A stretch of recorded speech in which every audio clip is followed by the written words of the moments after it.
Hello, everybody. I hope the guys are doing great. Uh, yeah, let's talk about some XGen today. So just like a little introduction to XGen, let's try to do some eyelashes as well. Um, I know that you guys are kind of like in terms of progression, we are kind of like all over the place, right? Like some of you are still struggling with the pores and stuff like that, but just keep in mind that things take some time to actually get used to it. The way I do things, it's like I kind of got comfortable because it's the way I do my own stuff. But I mean, I don't feel obligated to do exactly what I do. It's like if you're experienced artists, we can just like use whatever you can from the class and adapt to your own workflow. I'm always happy to see like when people actually try and actually manage to make it everything work. It's like using the same steps. So it's up to you guys. If it gets like too much of a torture, it's not that enjoyable anymore. It's like by all means, like do whatever you need to keep yourself excited about doing it.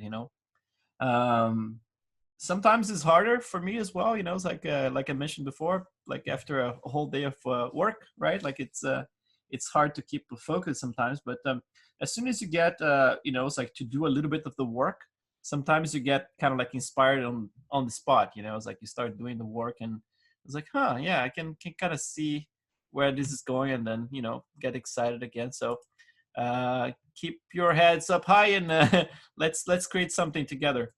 One thing I have to update you guys is on this, because I thought it was a little funny that the last time when I was painting the albedo color, right, I actually I painted like that, the light version of the albedo, right, like a white skin.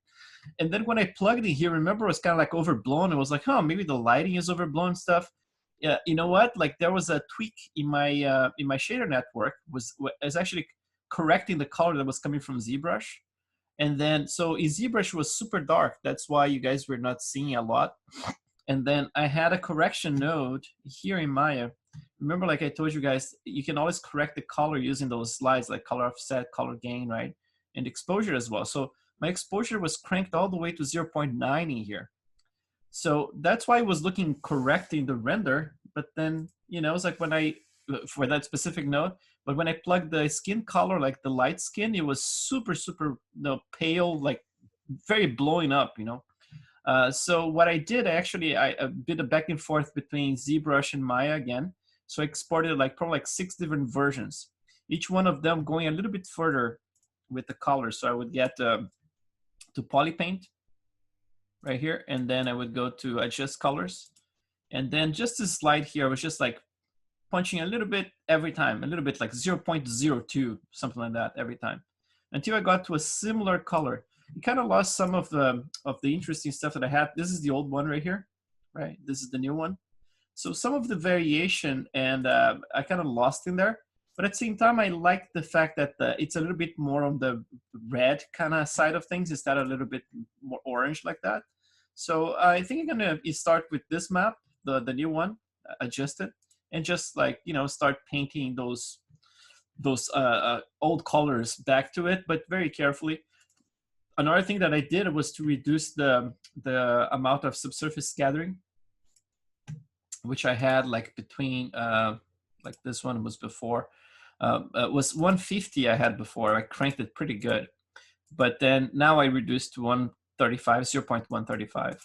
So he actually, it gets a little bit less glowy in the eyelids. It gets just enough in there, but not quite like this one here was the old one, right? And then gets a little bit less of that glow in there.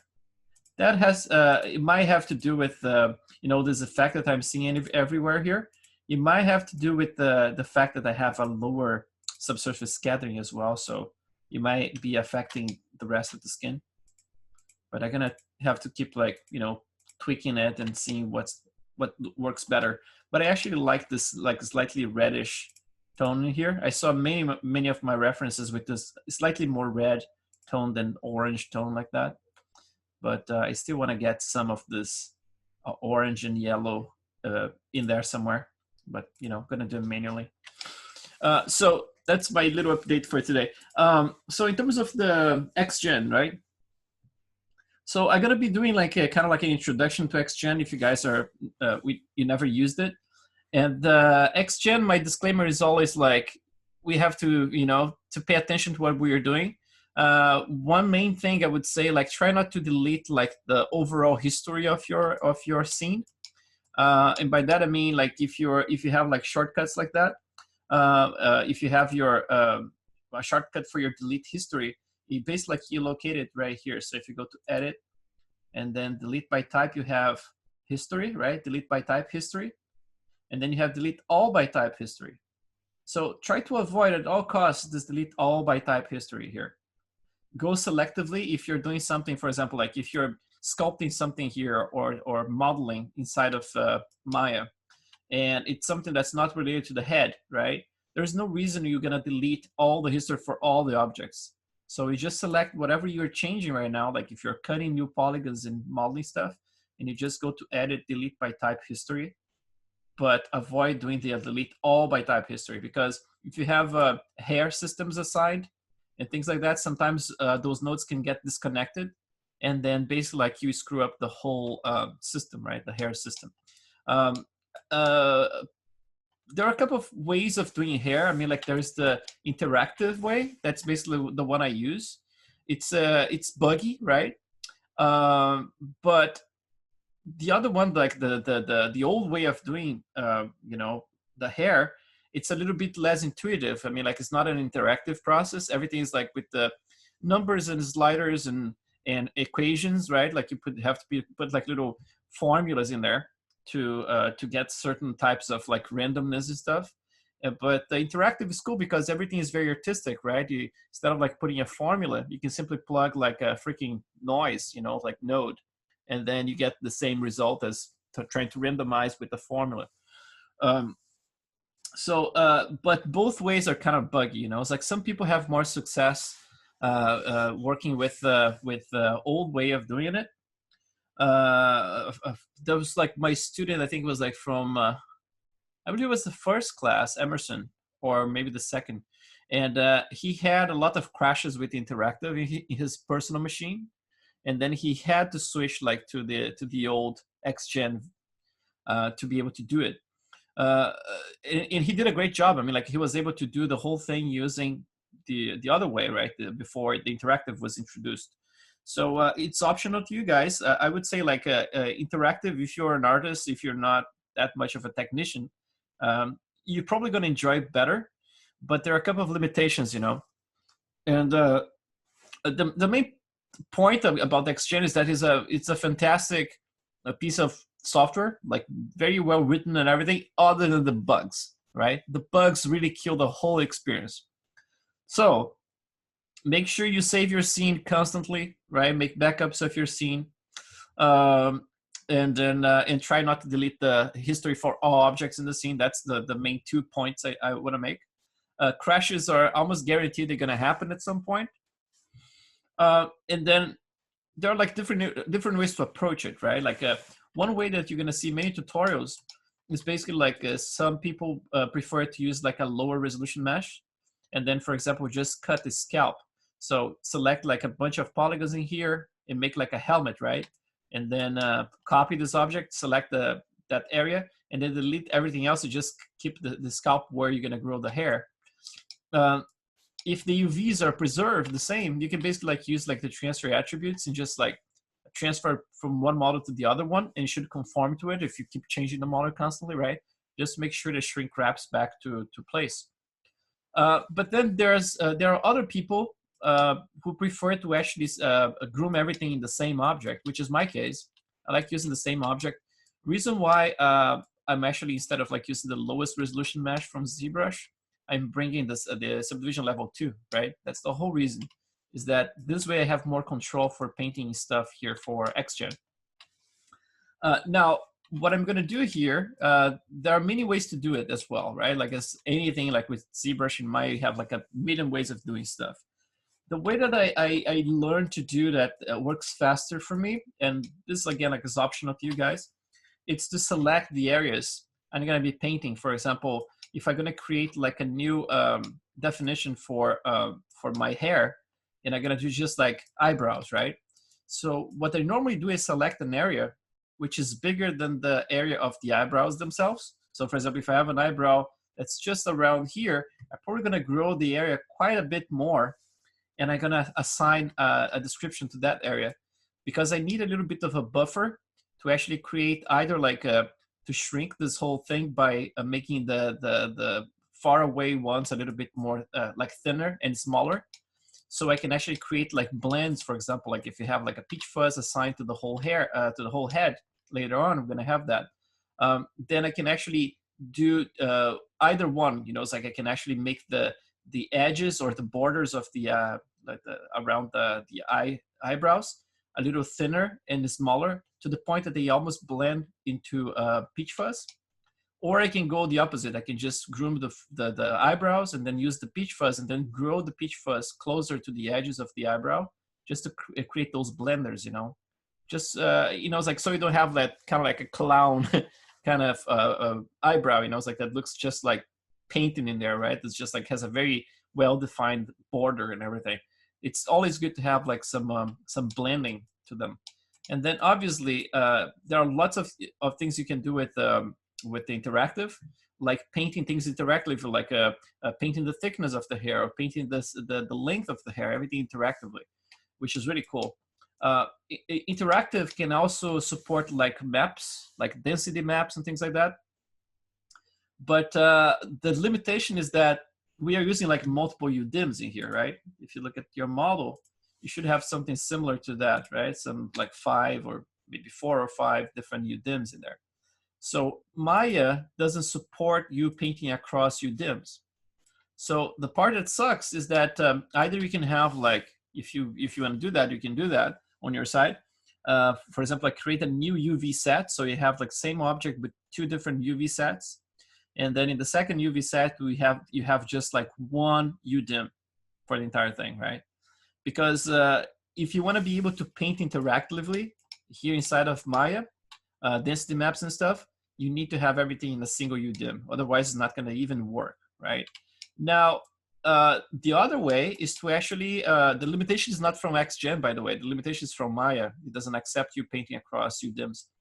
But XGen has no problem working across different UDIMs. So if you want to do that, you can also go to your ZBrush, and then you can paint the masks you want. For example, density masks here inside of ZBrush, export all those UDIMs, and then plug them normally like you would do. And it should work just fine next gen. So the limitation is not XGen, is basically Maya 3D paint tools, basically like anything related to 3D paint tools inside of Maya. So to access XGen, I normally like to use this preset in here. So if you have Maya 2019 or 2020 like I have, if you click this preset, the XGen Interactive Groom, you basically get to this tab in here. So this tab is going to be present in there, right? And this is basically where you're going to add all your XGen definitions and all that stuff. The descriptions, the modifiers, everything is going to go into this little window in there. So to test what we're going to be working on, I think the best one to start is always like the eyelashes or the eyebrows. The eyelashes, I think they are more interesting, so you can actually get something that looks more realistic, right? Like, so if you have something like that, it's cool and all, but it's missing something, right? It would be nice to have some lashes in there to start seeing the character. And also because the lashes create a little bit more shadow underneath, they produce some interesting reflections as well, right? So it's always cool to have all the missing parts of your character. And then from that point on, like from eyelashes, we're gonna go to eyebrows. And then from eyebrows, you can go either like to peach fuzz, or for example, like go to the hair inside of the nose, stubble, right? There are many things we can do. And then finally, the last piece is gonna be like the actual hair that we're gonna be grooming, which is gonna be the first for me, like to do like very, very curly hair is gonna be the first one I'm gonna do here. But yeah, we're gonna learn in the process. So the first thing, like to create the eyelashes, the eyelashes, I would say check your topology, right? remember when I mentioned like if you have your edges in there, make sure that they are not all wobbly, right? Make sure that the edges in here, they don't go like down and zigzag like that, that they follow a certain line. This is gonna make your life easier to select edges, right? To be able to put the eyelashes in there. See, ideally, this one would have to be the same line that's going all the way there. So I either can do this here in Maya and then tweak my UV later, or I can do in ZBrush and bring it back in here. But let's try to do a little correction here, just in case. So let's, first thing I'm gonna do here, I'm gonna turn on my symmetry inside of Maya. So I can do that by going to symmetry in here, and then create click in topology, and then you click one edge in the middle, right there, right? So now if I move anything on this side here, I should move a corresponding one on the other side, right? So you can see right there, they're moving. So let's try to do a little sculpting here inside of Maya, which is really cool. Actually, you can do stuff nowadays inside of Maya. So if you go to Mesh Tools, Sculpting Tools, you're just gonna dock this one out. And then you have like this grab tool, right? So the grab tool has a couple of options in here. This one, like grab silhouette, constraint to surface, that would be what we need. And then for the size of the brush, like press B and then click and drag the left mouse button. So you can actually scale it. You can do something like that. Let's make sure that the symmetry is on. In this case here is not, so I think I'm gonna have to turn it on. Let's see, or is it, oh, right here. Screen direction, no, where is it? Is it on? No, it's not. Symmetry right there. It puts so hidden those things. Topology, okay, cool. So I'm gonna have to do it again. So click that one. Yeah, and then now I can go back to my tool. Where is it? Sculpting tool, wrap. Right. So the symmetry now is at head in there, so now I can do that. So let's just try to catch the same spans in there. So maybe I can try to actually hide my eyeballs here. Let's go and hide the entire eye system. Let's try to get from here like that. And then grab again. And then let's try to get the same line a little bit further. So let's get like that, slide it. So it's easier, you know, it's like it doesn't need to be perfect, but it's definitely easier to control what we're gonna select in there. So just gonna bring it there, and then with the relax constraint to surface as well. And then I'm gonna just a little bit further, too far. Let's see, the strength is too high. Actually, not here. Spacing, size, strength right here. Okay, very, very subtle. So just like add a little bit more of a curvature that follows that line, right? So let's see from the other side, everything looks good. It's fairly okay. Let's just like get maybe a little bit more like that. Should be good because I'm gonna have to grow it right there. Yeah, should be good enough. So now if I switch back and I try to double click the same edge I had before, let's see from here, how it kind of goes around, right? So maybe I can get that one instead. Should be closer to what I need, right? And then because I have my my selection by topology in there, now it's easy for me to just you know, like select something like Control F11. If you double click the edge, right, you go get the entire loop. So Control F11 switch to select by polygons, right? So now I have this little band in there, and then this band is going to be very useful for us to grow stuff, because if you do just like one row of lashes in there, it's going to look very artificial because they kind of move around quite a bit. If we got, for example, like to see some references, like you get anything, if like this one here, for example, let's open it. See, like they grow up there and then all the way down there, right? So you have like, they are not all in line. That's the worst thing you can do for your model, is to put all the eyelashes in a single line. They have to have, you know, it's like ups and downs like that. You see, like there is variation in density. There is variation in the thickness of the hair itself, right? The angles, everything has to have some kind of variation in there. Normally, the upper one's going to be, you know, it's like a more, you're going to have more density. You're going to be talking about that. And then the lower one's going to be half of the density of the top ones.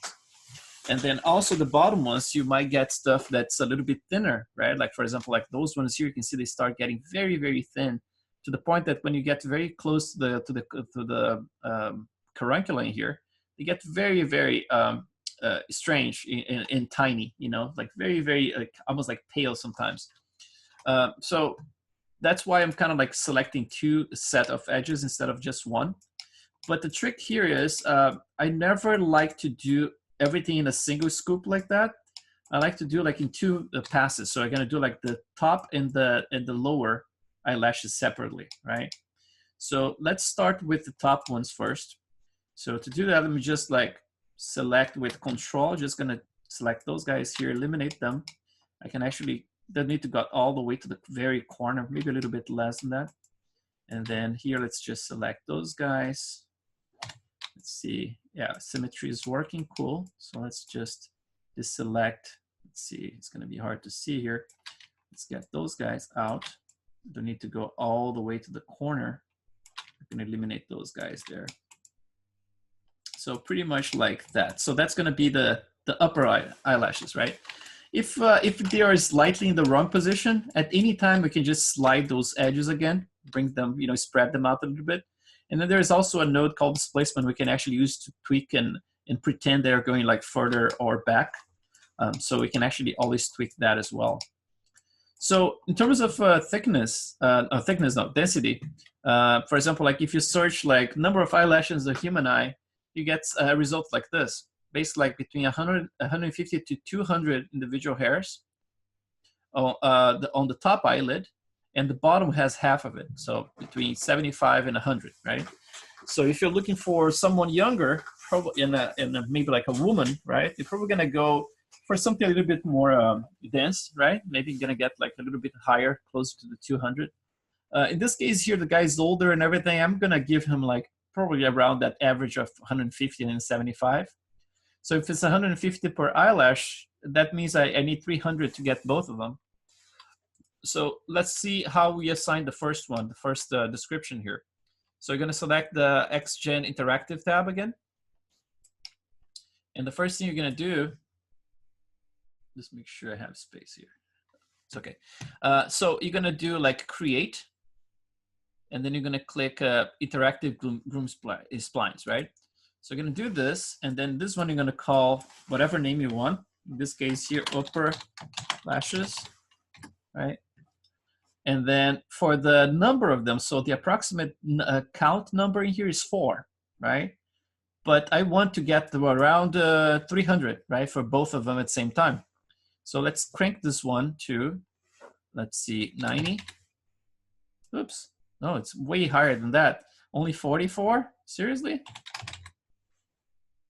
Okay, so that's, okay, more likely. 800, 391, still 700. Woof, 650, a little bit less, 640. Pretty close. I don't need to be exact, but I'm being anal here. The 620. I will settle with that. Fine. Say, oh man. All right, cool. Now it's an even number. 619. Okay, so I got 302. So that should give me 151, right, per eyelash, per eyelid. And then the length in here, we're gonna have to figure out what it is. I'm gonna start with 1, and the scale, we're gonna start with 0.1. Probably gonna get very thick. For the CV count, we need them to be flexible because you wanna make sure that the curvature is very nice and everything. And because we're not using a whole lot of them, you can actually use a higher number here. You can use 32 or maybe 64 or whatever in between. 32 should work. So let's do this. So we got those very thick things in there now, right? They're pretty thick. So the way it works is like this. So you're gonna go to your description, the top one that says the name in there. If you press Control A, right? You're gonna open the attributes now. And this one, you're gonna define, like starting from the top in here, you're gonna go and you're gonna put the thickness of it, right? So the thickness is right there, started with 1. In this case here, I'm bringing it down, right? So this is gonna be the thickness.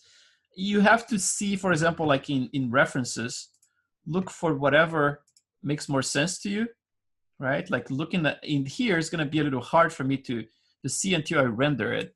When you render, you start seeing like the stuff that you thought it was thick enough, sometimes it's not, so you have to increase the thickness. I'm gonna start with 0.014 there. The second control is the taper, so that's gonna make the tips very thin, which is very, nice to have that control. But also, not only this one, you can do this kind of stuff, but you can use a curve as well. So if you click this one to expand the curve in here, for example, if you bring this one down, you have the same effect, right? But the advantage is that you can actually use, for example, if you click this little dot in there to control it, you can click and add like a spline control, and then this one you can transform it to a spline as well.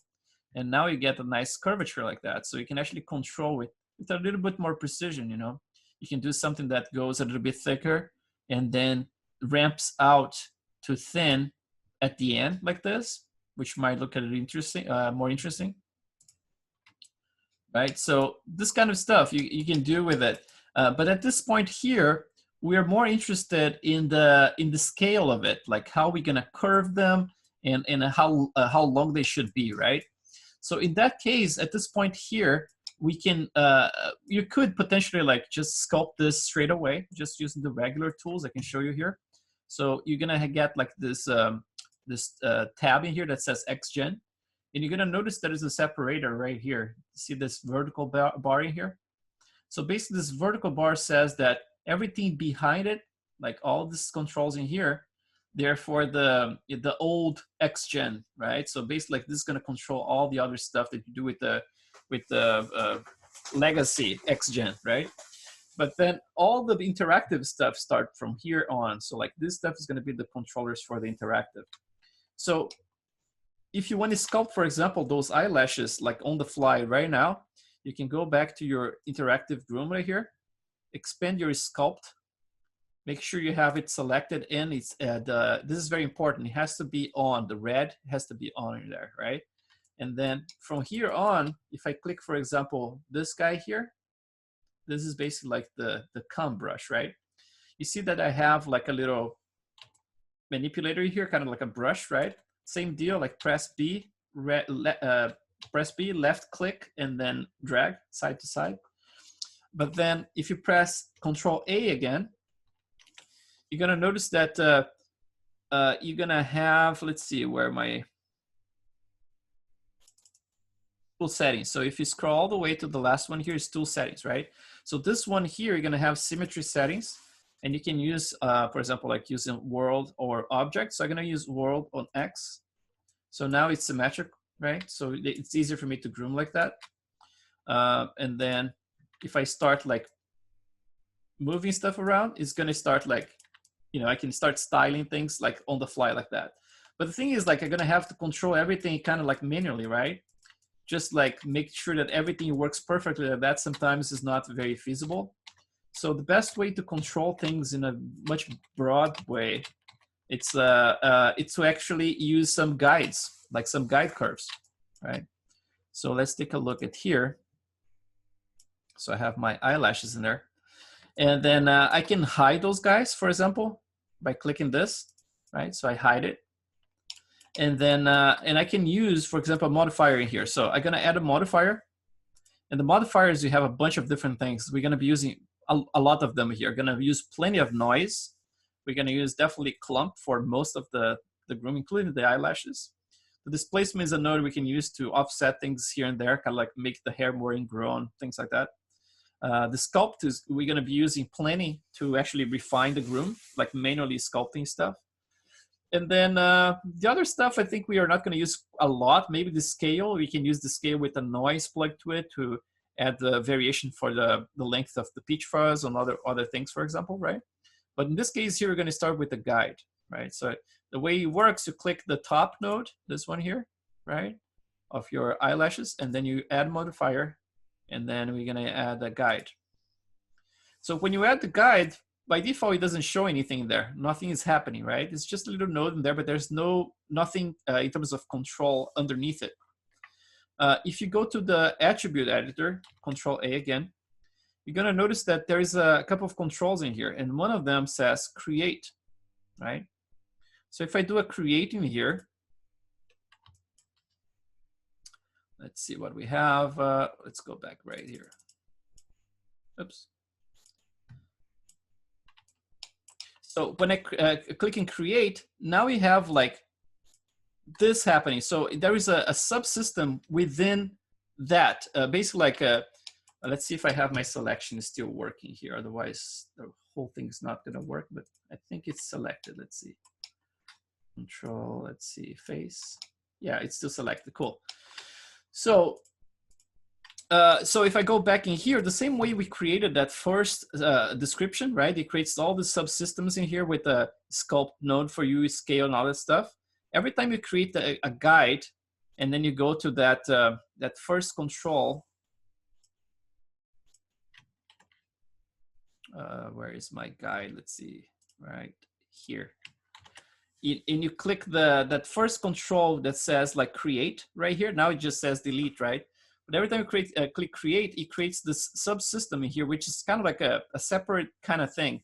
So basically, like you can have multiple sculpt nodes. You can have the same stuff you have for the regular groom, but just for the guides, right? So in this case here, let's see what we can do with it. One thing to notice is that, remember I selected that area that was just a little band of polygons in there.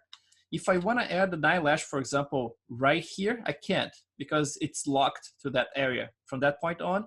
That's why it's important. Like if you want to make sure you want to, for example, like when you get to the eyebrows, make sure that you select a bigger area, because you definitely, if you want to put stuff like all the way down here, you're not going to be able to, because if you select a smaller area, because everything becomes constrained to that specific area.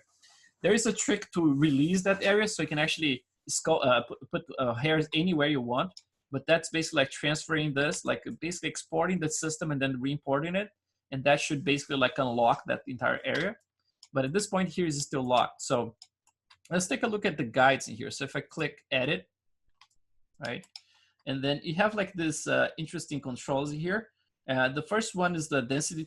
Actually, this is the second one. The first one is create the hair and fur, right, that we already did. Create this one here, it's to density. So basically like the density brush. I would try to avoid quite a lot here because this one is the buggiest of all of them. I don't know how it's working here in 2020, but I highly doubt they fixed it.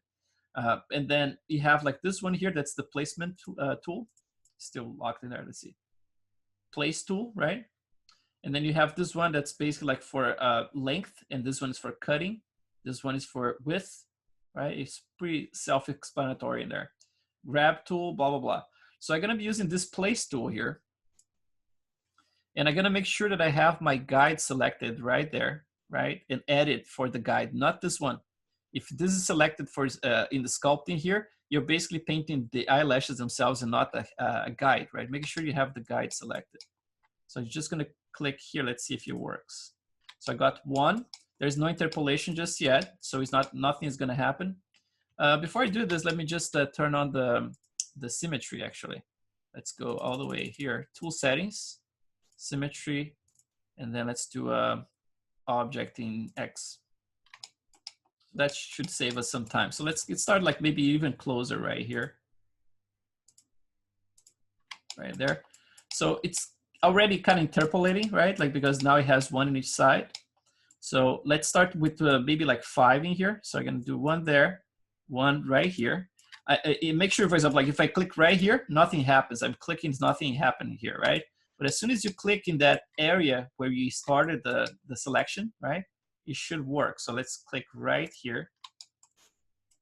See if the other side got it too. Yep. And then let's get one in the middle. Right there. And then another 2. Let's start with 5. If we need to add more, you can do that, but I think 5 should actually work pretty well. Right there. So let's see, 5 and 5. Actually, I got one more in there. I don't know. Oh, there you go. There you go. Good. So with 5 of that, now basically those guys are going to control everything concerning the hair that you have in there. So the guides, you can actually use just a few of them to control a lot of stuff. For example, if you have like peach fuzz, you can just add a few of them and they're going to control the direction of like thousands and thousands of hairs, right? Same for the main hair and everything. So with guides, you can actually have very complex stuff, very simplified just by controlling a few of them. And they interpolate between each other, right? So with that in mind, if you go back to your XGen Interactive here, you still have the edit turned on in there. So that means anything you do to the guides, they should actually control the other hairs as well. So if I do, for example, like select this one here now, the brush, right? How you call it, comb brush. So basically, like if I move any of those guys, let's make sure I have symmetry as well. Yes. So if I go like this, you're going to start seeing that's going to start attracting the other hairs as well, right? So the way to control this, the best way is to actually like with the comb brush is by touching things right at the tips and almost like just kissing it like that.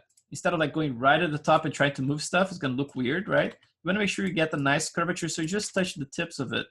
Let's go get to this one in the corner right there. Let's try to get it out and stuck in there. Let's see if we can do it. There's one that's stuck right there in the corner. Let's see if we can get it out of there. Sometimes what happens is that if it's below the surface, it gets a little funky. So let's try. Yeah, that's gonna be hard to manipulate. But one thing that there's another control in here in the attribute editor.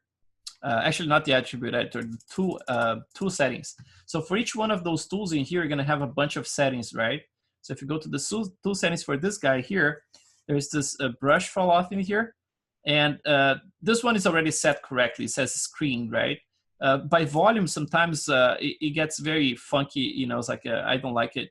And then there's this filter back faces in here. So let's try without that. So that works now. So it's not filtering the back faces anymore. So that's gonna release that little hair from behind the surface, right?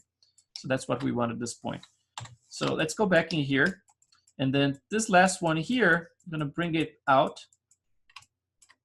And they're gonna start like kind of like flaring out like that, right? So go like towards this area here, just like we have in the reference, right? They flare out like that. So it goes in, goes out, you know, and then goes up, right? It goes down first and then up.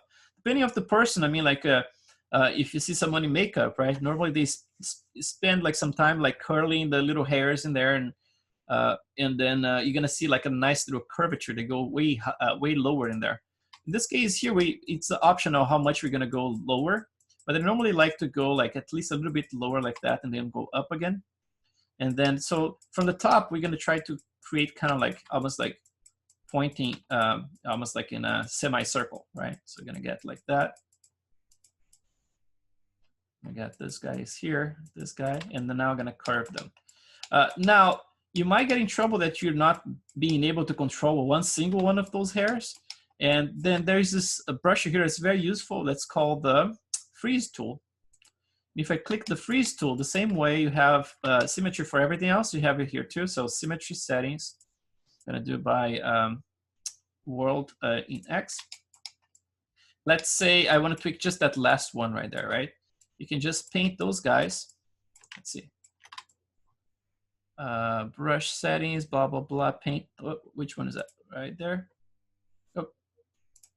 Brush fall off screen. Let's see, filter back faces, no. Okay, so now I'm painting. So let's, so with control, you're gonna unpaint, and with just like, you can invert the selection, you know, it's like by using control. So right now they're not selected, right? They're not frozen. If I press control here in this case, or actually just paint on it, it freezes. If I press control, it unfreezes. So I'm gonna just select those guys first. It's like mask them out. And now if I try to, you know, brush those guys here, combat, doesn't work, right? But this guy here, it's the only one that's not frozen. So you can have like a very specific control for it. So, you know, like I said, from the top, I first like get this semicircle shape. Then from here, I kiss the little tip in there. And then if you need to raise things, you can go a little bit more towards the middle. And then if you got like too straight like that, you can actually, instead of like kissing the little, tip in there, you can actually go right in the middle and just bring it down like that. Get a little bit of a curvature. Then let's mask those guys as well. So go back to your freeze. And then you press Control, go to the next one, right? So go to that guy. And then I'm going to do the same thing. So I'm going to just switch back to this guy right in the middle in there, add a little curvature. You see that the length is still a little too long, right? Everything is so perfect right now, and the length is still a little too much. So we're going to go here. Let's make sure that we have that nice curvature, but also going down and up. Different angles like that. Try from different angles to make sure that everything is working. So freeze it again. Control this angle, bring it up, something like that. Maybe like a little bit more towards the front like that. And then again, the middle, and then the tip, like that. Then freeze, next one.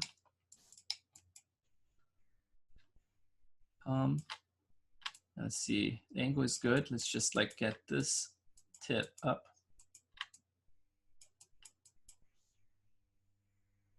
Around there.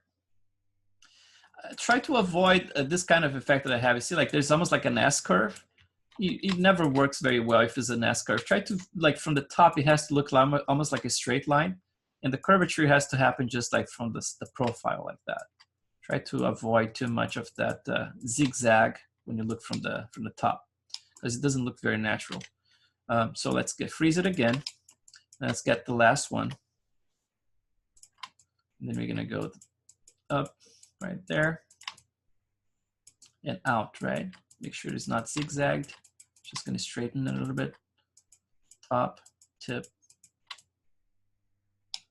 That's kind of like a ballpark, right? So at this point here, let me just unfreeze everything like that. And then maybe I can tweak a few things here, like manually from here. Let's just get maybe like from this angle, a few at a time like that. It's going to be a ballpark for now. The length at one for world scale, I think it was actually pretty good. It's not too far from what we need in there. But the thing that's cool about this is that now we can actually control by area, right? So if I need like a little bit shorter around the middle area, the corner here, I can do that. Actually, before I do that, let's try to add one more guide. So make sure you have edit selected in here under guide. And I go again to this little guy here, place tool. And I'm gonna make sure that's, okay, have symmetry on. I'm gonna add this, another one here, another guide right there. Maybe right here, right?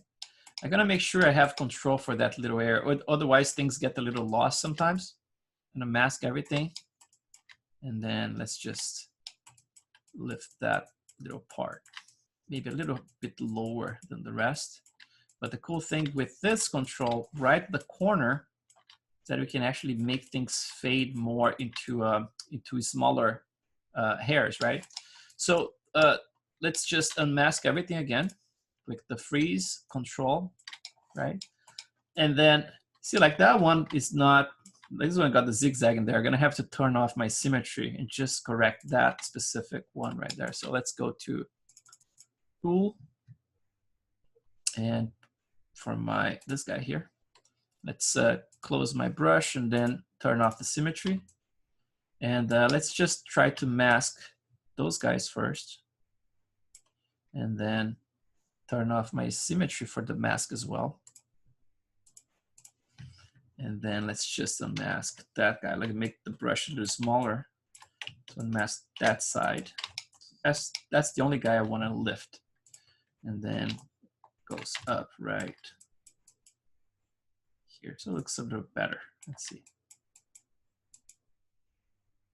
Okay, so that's better. So let's go to freeze. Let's unfreeze everything again. At this point here is optional for you if you want to go to XGen. There is a way you can actually hide things here, right? If you select, if you click, for example, like the guide itself right there, right? and you click this one, basically like you're gonna hide them, they're still gonna control everything, but they're not gonna be shown. So you can actually see how the hairs look like, right? The same way you can keep the guides and you can hide this one and you only see the guides. It's very important, for example, if you have like a ton of hair assigned, like if you use the main hair, if you want to turn it off, I mean, like you can actually do a lot of grooming blind, basically, and then when you turn it on again, it should all conform to it. The more hair you want, you add, obviously, it's going to get heavier and heavier. So at this point here, let's go and see what we can do in terms of the other modifiers in here. So let's go and turn on, and this one's good. So let's go to guide again. I'm going to select guide, and I'm going to go explore some of those other brushes. So this is the length brush, right? If I click this one here, I'm going to do asymmetrically in here. So I'm just going to go here all the way to tool settings. And let's take a look at those controls in here. So the size is pretty big. If I press B and drag, right, it's going to control basically that. Right, it's controlling the size in there. And then for the increment in here, I have scale, right? And then it says like increment positive in here. So what I can do, I can actually make this negative. If I do negative like that, if I go very high negative, it's going to be super strong, right? So it should shrink completely in there. But if I go like in a tiny little increment like that, minus 0.22, even lower than that, it's minus 0.09. I can actually go like just tap it like that, and then slowly shrink those guys until I get like the biggest area is going to be, the longest area is going to be right in the middle in there, more towards this guy. And then this is probably going to shrink a little bit as well. My fall off is probably not, it's like filtering back faces again, so I'm going to turn it off. So let's see, all right? I like that. So we're going to see, I mean, like when you render, if the length is okay or not. But this is basically like the controls I use. So, you know, it's like the scale, just like to control that. Let's get the same around here. I have symmetry off, so I'm gonna just like shrink this, maybe very tiny. Even tinier, like that. This one looks good, this one good. A little bit shorter in there, right? But everything is still very like doll-like, right? I mean, like there's not a lot of interesting stuff happening with the eyelashes right now. It's just the direction, right, and the angle.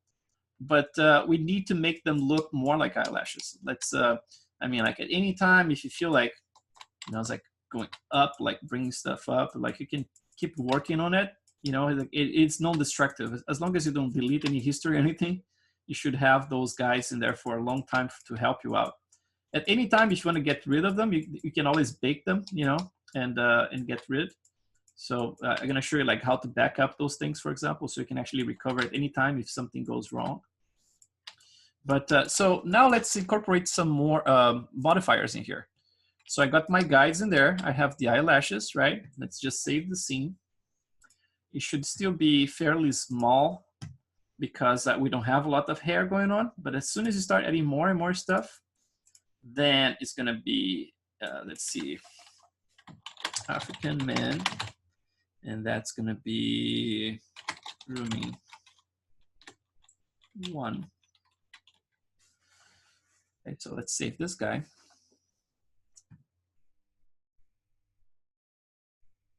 It's taking a little longer than I expected, but not bad. So now let's add some more modifiers, right? So my modifiers here, for example, if I add any modifiers with the in guide selected, basically the modifier is going to affect the in guide because this is like a subsystem, right? It's almost like a system, a complete system inside of the system.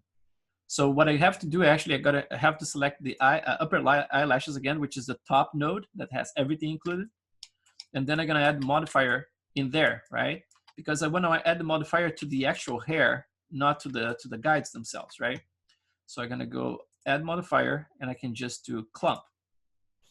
So when you first do clump, it looks like this, right? Or even worse, because there is not a lot going on. Like the default numbers are very small. It clumps quite a lot. But then the cool thing is that you can always come to the attribute editor And then here you're gonna see that now you have like some other nodes in here. Everything you add, they're gonna be accumulated in here. So you're gonna have your guide in there, the clump, the sculpt node. Everything is actually, it has sliders in it, so it can actually reduce things using those slides. So the scale here, for example, it's like you can actually play with it. Now, this is not gonna affect the hair itself because the scale is constrained to the guides themselves. So the guides are controlling the scale, right? So if you try to change in here, it's not gonna override the guides. But you can only you can use a scale node on top of everything later, and you can actually do that. But I'm gonna show you this stuff here first. So for the clump, so I'm gonna go here for the clump controls. You're gonna see by default it's all the way cranked to 1. Then there's a bunch of different things here you can do with it. And one thing that people don't never notice is that there's a lot of controls for curling as well. Like, it's like this controlling here, it's a curl control, right? You can actually curl things to create like curly hair and stuff inside of the clump, right? So people think like, oh, it's a clump node, it's just for clumping. No, actually, you can actually do curling and different things, noise in here as well. So lots of stuff you can do within the same node of this clump node. But then you're gonna see something here that says density. And you see that the base like is maxed out at 1, right? So basically like goes from 0 and then clumps to 1. But as most of the stuff like within Maya, you can always crank this number to any number you want. So let's say it looks a little ugly, you have like 1, 2, 3 points in there, right? So I'm gonna go like to 10 in here instead. Now we got some more of them, right? So let's try with maybe 40.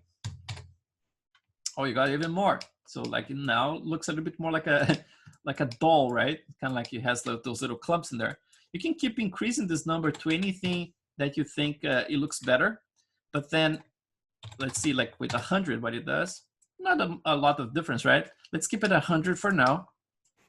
And then let's see what this slide does. You have like the clump itself right here, right? So this, you can actually go negative numbers if you want to. So it clumps all the way in like that, and then all the way out, right? So this is important actually because you can create some interesting effects if you mix different clumps. So I can use this one, for example, just to add a little bit of clumping like that. And I'm my density at 100% in here, right? But if I go back now to the XGen again, I can actually add a second clump here, like add a modifier, make sure you have this one selected, right? Add modifier, clump again. So now it's gonna go back to that big one like that, right? But you see that within those big ones, there's like those little tiny clumps that we created in there. So that means it's actually working for both of them. So what you can do with that, you can basically do like, instead of like 100, you can use like less than that, maybe like 40, right? And then you can use like a negative clump. So you're gonna get some interesting effects, It's like, or you can start with this one, let's say like this one at 1, let's say, no, like 0.6 or something like that. And then go back to the other clump and then use this one as the negative one. You can even put less than that, so like -3 here. You can always crank those numbers as much as you need, So -2, something like that. And then you start getting a little bit more interesting, it's like you get some clumps, but you also get some of them like spreading out a little bit more. And then on top of this whole thing, you can always add another sculpt tool, and you can clump things on your own. I mean, like you can move stuff around, and you can make things like thinner, for example, on the fly by just like painting them manually. The same way that we used the freeze brush before to freeze the guides, you can freeze those individual hairs now, right? So for example, if I want to do like just in a specific area, I want to start tweaking, let me just click this in guide here, and I'm gonna hide it, right? So now I have the hairs themselves. And now here on top of this whole thing, click this one, add a modifier. You can add a new modifier called sculpt. You can add as many sculpts as you want, but make sure that you click and turn on the edit in here. Otherwise, this is basically what's on. The edit, you're gonna be editing the guides instead of like the hair itself. So make sure you pay close attention to this, because sometimes you screw up the whole thing, and sometimes you cannot even undo if you do the wrong thing. So pay close attention. Click the edit button. So now you're sculpting the eyelashes themselves, right? So if I do anything here, it's basically like an override, right? It's an override on top of, you know, the guys that I have underneath there. So at this point here, I can actually do the same stuff. I can basically like freeze things. So I can freeze all those guys. And then I can, let's say, like if I want to create like a specific clump just for those specific guys in here, those 2, right? Or maybe like those 4. There's this brush here that's a clump tool, this one here. So if you click on it, you're gonna see in the tool settings here, you have a bunch of things, including the fall off as well. Maybe like turn off the filter back faces. And then you're gonna see the intensity in here as well. So by default, you know, you can clump like, it's a little bit strong. Maybe you can reduce the intensity a little bit. And then you can very well control how much you wanna clump those things, you know. So you can do this kind of stuff. Same with the length and all that stuff, you know. It's like it's if you want to increase like some length just for this chunk, keep everything frozen and just do that specific ones. So basically like this one is the length brush, right? Click that one, and then you go like to the increment. I have like minus, right? So it's gonna get smaller if I touch it, or if you press Control, it's gonna get longer, right? So you can get a few smaller and a few longer, whatever you want to do with it. So everything becomes very interactive. For example, like if I want to make like just those inside ones a little bit thinner, I can do this interactively now. So let's do that. Let's just undo those. And then let's just mask everything. So I'm going to mask everything here using the freeze, right? So freeze everything. And then with Control, I'm going to unfreeze just those guys around there and around here, right? So now I can actually go with this brush here. That's the width brush, the width tool. Click on it. And then again, like fall off, turn off the filter back faces, whatever it is. Once this is saved, I mean, like it's gonna save with your scene up. I believe everything gets saved. So next time, this settings should be up for you guys, if I'm not mistaken. So now we have like those settings that are kind of interesting. You have a max width, so that's like the maximum that the maximum thickness you're gonna get, which can be very useful. For example, like if I try to do anything right now, right, just with the default settings, I can go as far as going like super thick, right? But if I lock this to something like, let's say like 1 is gonna be the maximum, now I can try as hard as I can. It's not gonna go thicker than this. This is gonna be the maximum thickness you're ever gonna get. But then I can start getting this increment negative again. And then the minimum, I can go as far as like super, super thin. You can put any number you want in there. So from this point on, it basically disappears, right? It gets so thin. So let's get a point that's like the minimum I can get, maybe like 10% of that maximum or 15%. So that's the thinner, the thinner is gonna get, it's gonna be like that. Maybe a little bit more than that, 170, let's try it, 170. Still very thin. Try maybe 300. Yeah, that's better. So at 300, so that's the minimum it's gonna get, right? So with that in mind, I can use like a very small increment like that.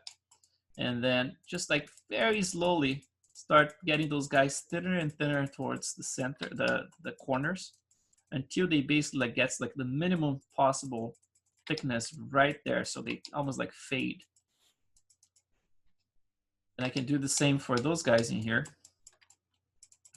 Go all the way here, but then I'm gonna insist more in those guys closer to the corner. Right there. And then you get them very, very nice and thin, right? They're still a little long in there. At any time, you can actually, you know, go and now that this is a sculpt pass, you can actually do whatever you want with it. They are basically overriding whatever the guys are doing to them.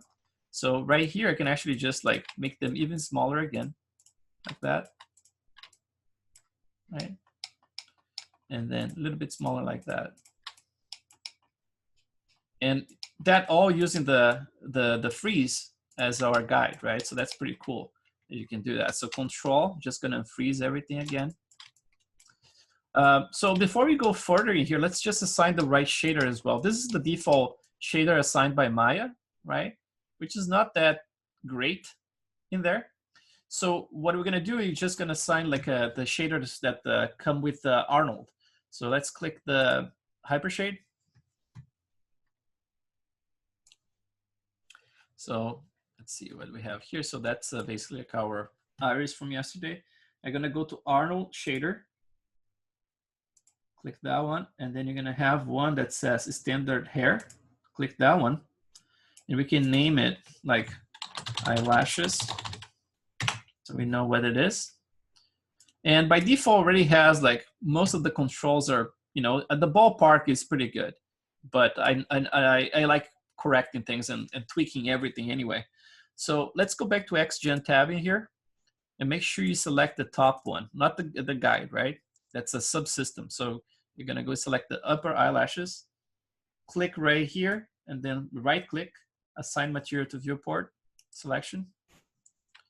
And now you have like darker, right? So it looks darker like that. If your viewport is looking a little funky, you're not seeing as smooth as you can see here, that's because probably like your render viewport, you can go like render viewport 2, click the option box, and make sure you go to all the way down here, and you have your anti-alias selected. So multi-sampling, smooth wireframe, and then I normally crank all the way to 16. So you get this smoothness. So it's easier to see, especially with the groom, you know, if you're doing stuff like that. So now we have the right hair assigned. We don't have variation in the thickness yet, right? Everything is the same thickness, and that's not gonna look very natural. And they are also pretty much in line still. We need to add a couple of nodes in here, like a noise node for both the thickness and also for the, you know, the variation themselves. So if you click the top one, you can just, oh, and by the way, this order here matters, okay? If you're doing, for example, like the sculpt on top of the clump, that's gonna override the clump itself, right? If I move this down here, things gonna change. So the effect's gonna be different, right? So make sure you have those things like in the correct orders. Otherwise, things gonna start overriding each other's. You know, it's like if it's not the intention, you have to change that. If it is the intention, then fine, you know. So upper eyelashes are gonna just add a modifier, and this time I'm gonna add a noise modifier. So now the noise added some interesting stuff, right? But it's still a little wispy in there. So let's go to attribute editor. And then now we have the clump 1, and then it's sculpt, and we have a noise, right? So noise here, you see like by default in here, there's a frequency that's 1, right? If you increase it, right, you're gonna get more and more scraggly in there. And then the magnitude is gonna add more intensity. You see like it's gonna start breaking the scale of them if you add too much magnitude, but you have this control here that says preserve length. So you can lock that, so basically like things get crispy, you know, it's like a little bit more crispy like that, but without actually breaking the length of them. So this is a cool control to actually find, you know, it's like, let's do like a magnitude in here. We can add a little bit of it, but without going too overboard, because we want to make sure that we have this ups and downs in here, right? Because it's important to have more variation, but without being too crazy with it. So noise, it's good for basically everything, you know, like every single thing that I use, like in terms of descriptions, I normally use noise plugged to it because it really adds a new layer of randomness, right? And you really need that. Now, one thing I didn't talk about too much is that each one of those, including like the clump, they all have curves, right? So the curve here, I like to convert everything to spline first. So like from linear, I'm gonna click the little tip, spline, click this little sphere there too, spline here. And now you can actually control, for example, like if you go too close to this area, this is basically gonna be the root. So if you change this, you're gonna screw up the whole thing, right? You're gonna be adding noise to the root itself. So you're gonna end up like breaking the root like that. So try not to touch it and try to start without touching it at all. So kind of like this. But then from this point on, you can actually add selectively how you're gonna add the noise by using this curve, right? So in this case here, I'm just gonna leave kind of like default. I don't wanna do that with this description, but for the hair itself later, you might need to use that kind of curve to do stuff, you know? Oh, now we added a noise control. Again, I just like, I barely touch it. So there is plenty of room to tweak this stuff as much as we want, right? But just for now, it looks okay. So let's look at some other modifiers. So now I have my stacking there, the noise is at the top. So the noise is basically overriding anything that the sculpt is doing, right? So it's kind of like on top of it. And even the sculpt itself, you see there's a sliding here. I can go back and forth with it. I cannot change it that much because what I did with the sculpt was just this corner that we worked on, right?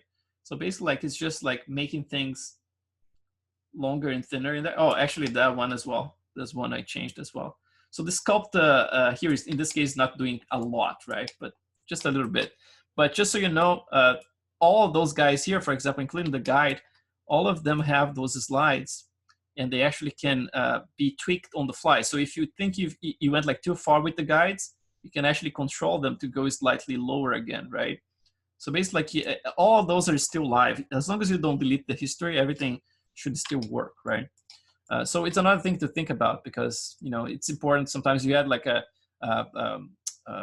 multiple sculpt nodes in there, and you can actually just like selectively just like use them as layers, you know, it's like a layer bigger modifications, but kind of like using the very subtle setting for it. So let's go back to the eyelashes now, and let's add another modifier. So this one here is going to be, let's see if I have a curve select. We have a scale in here, right? Let's try this one. Let's see what we can get with it. So scale, and then let's see if this is going to affect everything or not. So scale, let's go to, sorry, attribute editor. Let's see what happens if I do this. Yeah, so it's controlling the overall scale. And because the top node, it's actually working for everything, right?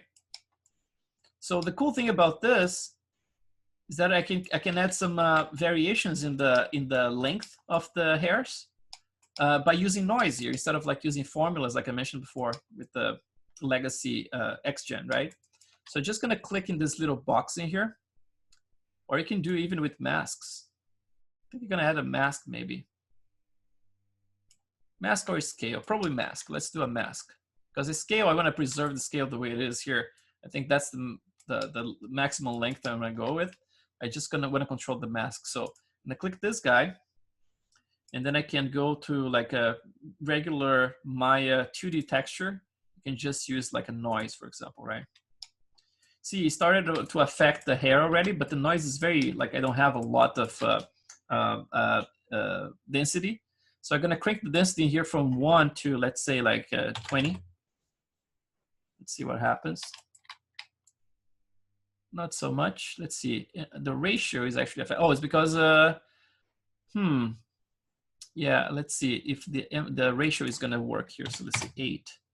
Yeah, that should work. So it's getting a little bit more dense. And then with this control here, let's see, the amplitude, I'm gonna bring it up and down threshold. Yeah, this one here. So this one is gonna be a little bit like controlling like how much I want the variation, but I wanna keep it all the way down so I can see exactly what's happening. So let's see the frequency here. Something like that. It's a little bit too much variation, right? But we're gonna correct that. So let's see. Frequency, all right. Yeah, there's a lot of variation in there. So let's see, density. The density is actually not affecting it, which is surprising. Size randomness. Does it accept like negative values here? -1. Oops, it doesn't. Okay, well, in this case here, we're gonna have to play with this guy here, the threshold. So let's just remove some of the variation. So you see like the longest ones I had, they didn't change at all. They're still in the same spot, right? But I'm actually controlling how much this is gonna play with it. Let's add some more ratio here, maybe like 16, 20. And the frequency ratio, a little higher.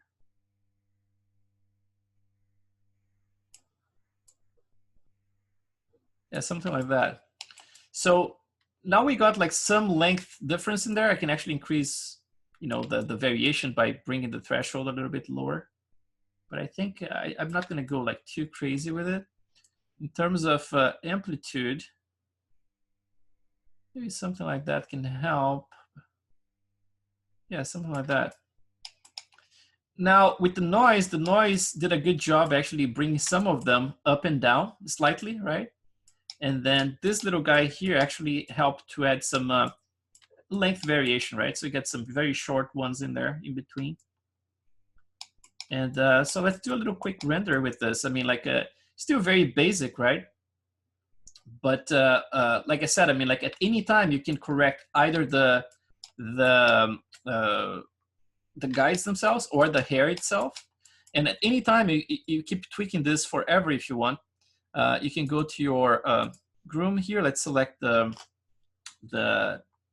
clump, right? So the clump in here. Let's see if this is the top one or the lower one. I'm sorry, this one here, attribute editor.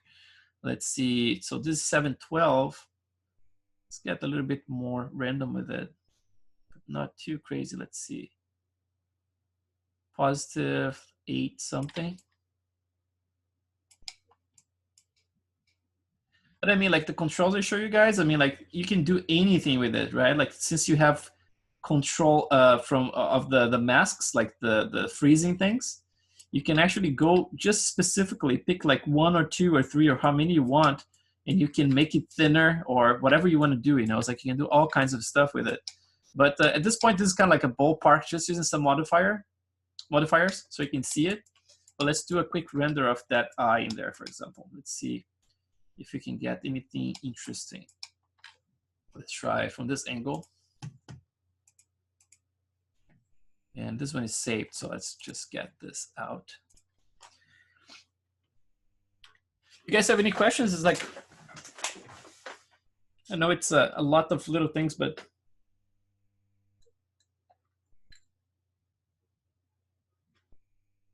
A question, Chris. Yeah.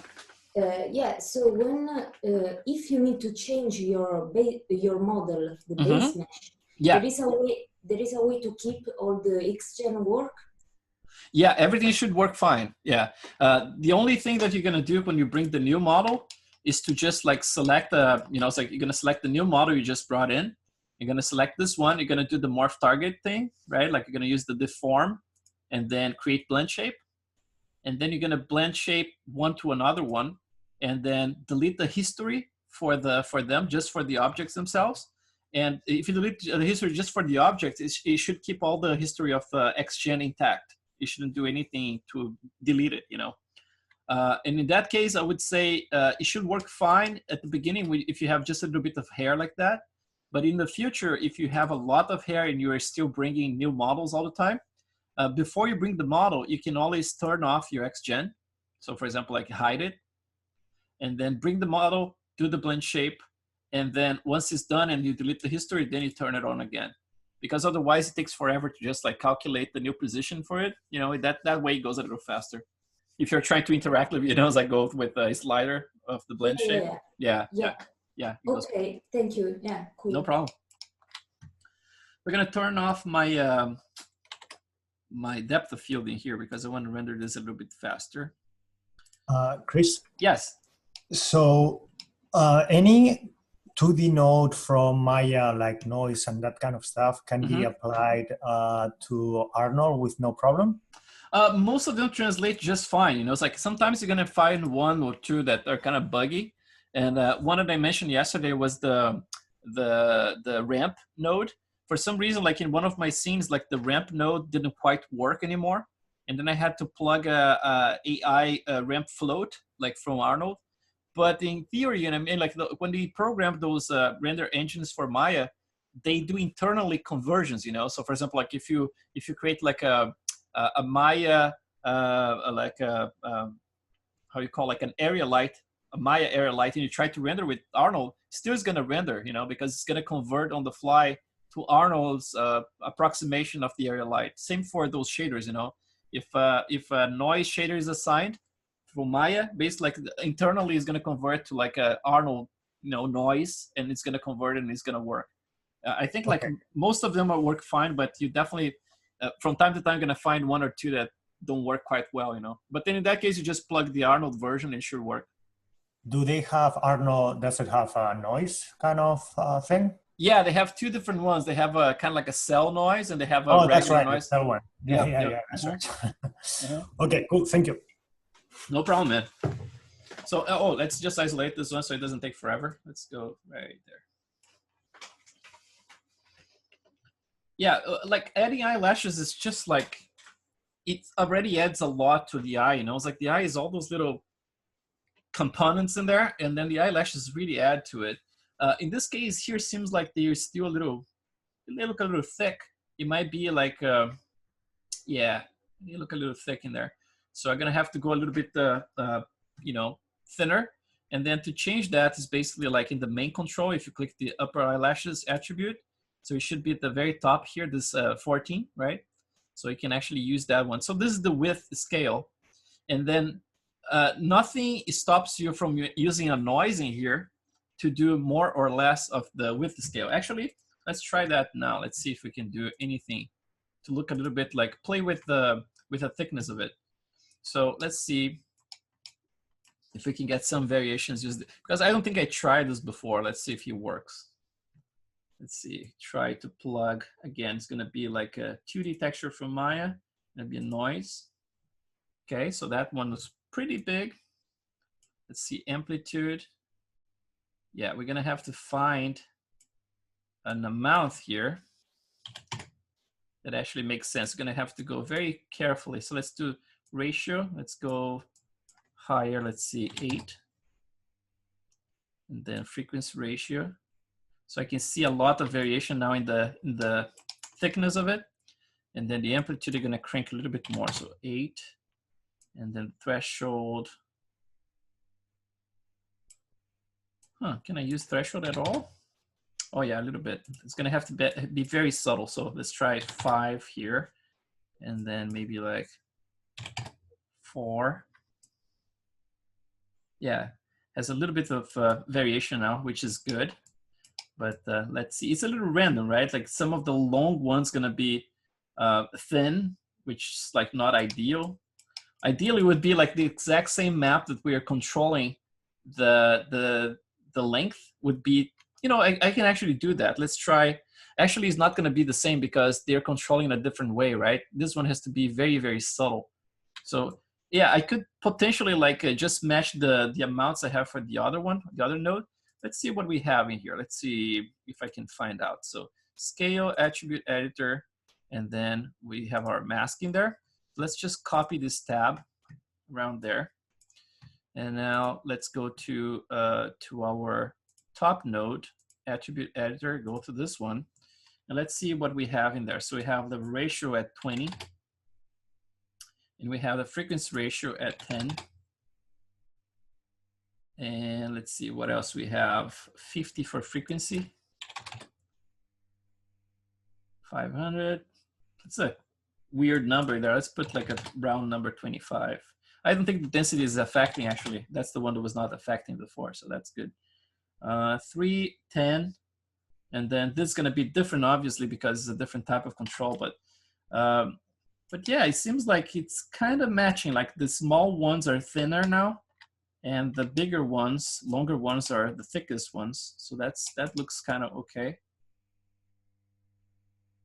First glance, but and then obviously like I'm gonna have to test it, but then I'm gonna have to play with those values here and see if I'm gonna have to go thicker, right? You're gonna have to be very, very subtle.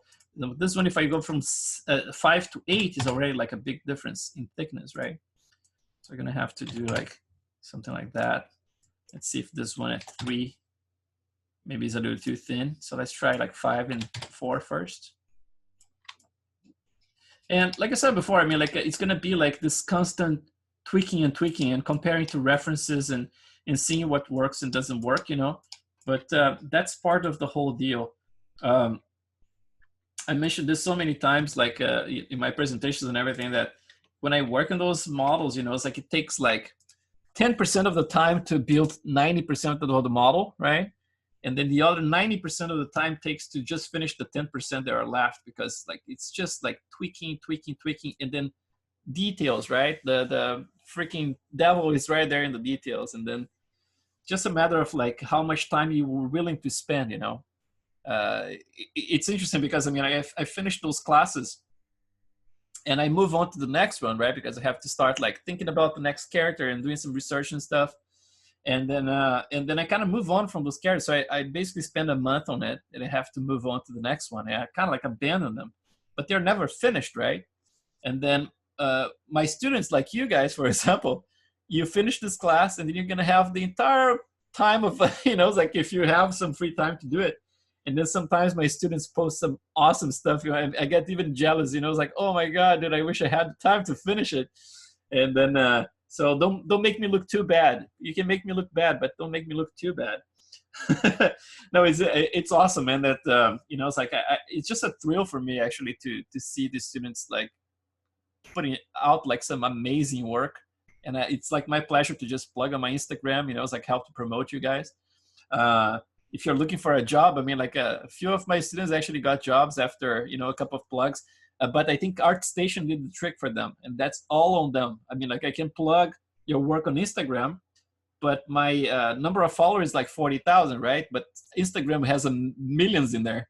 So and Instagram is the kind of place that the recruiters are always looking at. So you're probably gonna get, you know, contacted if you get like front pages and stuff on Instagram. So I would strongly encourage to, you know, if you have some piece that's finished, post on Instagram, Facebook, and Artstation, especially Artstation, and that should give you like the biggest visibility, I guess. Which is one of the reasons I don't post on Instagram, because every time I post something, I mean, like there is some recruiter asking me if I'm available and blah blah blah, and because I'm not looking for a job, you know, it's like it's always like it's a little annoying, you know, if you're not looking for a job. But obviously, if I'm in that situation, I'm definitely gonna be posting it, because that's what I did before. You know, it's like when I was on CG Talk back in the day and being part of all those challenges and everything. It was all part of the plan to actually, I want to be discovered. I want someone to look at my work and hire me, right? So I was basically like trying pretty hard. But nowadays I just want to, you know, teach those classes and work at the, you know, doing the stuff I do at work, and that's it. So I'm not bigger aspirations or anything. But for you youngsters out there, I would say Artstation is the best thing to happen like recently, you know, when it comes like to job offers and stuff. It's basically doing the job that CG Talk used to do back in the day. But with CG Talk would be like, you know, so we'd have to get like a front page, right, to be able to do that. And in Artstation, just by having the cloud in there, sometimes it catches eye, you know, even if it's not plugged at the front page, it just catches the eye of someone, and then they just, you know, go after you, which is really cool. One piece that's missing from yesterday actually is the little tier line, right? We didn't talk about that. So let's just do, like, since we are doing this thing around the eyes here, I want to make sure that the eyes are looking good. So let's talk about the tier line. And then, so basically the procedure to do the lower eyelashes, we're going to be exactly the same that we did in here, right? So let's just cancel this render, so I'm not torturing you guys. We're consuming too much of your precious time. So that's pretty cool, right? Like it's starting to work. Sometimes the reflection that comes by default, it's a little high for my taste. So sometimes I tweak it. I either like make a little bit more, a little shinier, or sometimes I just remove some of the, not shinier, but I mean like the speck a little tighter. But the overall speck, I actually reduce a little bit of it. You can start seeing, for example, the eyelid in there, which needs some cleanup, right? Like I don't want this stuff, like those bigger lines getting too close to the edge in here. I want a little cleaner. I want to add some more of those little bumps and things like that.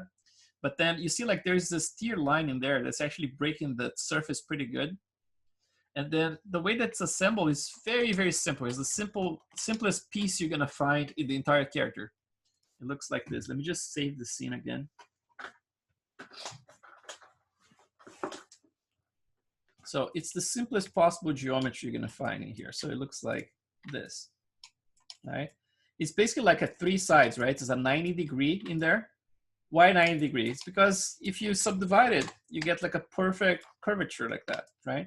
And you see it's not touching the eye just yet because this came from another model, and I still have to adapt it to this model here. So the way to do that, I mean, like there are a bunch of different ways to do it. But I would say, for example, like my favorite would be like this. So we select like all the objects involved in the system, right? So those guys, and also the tier line.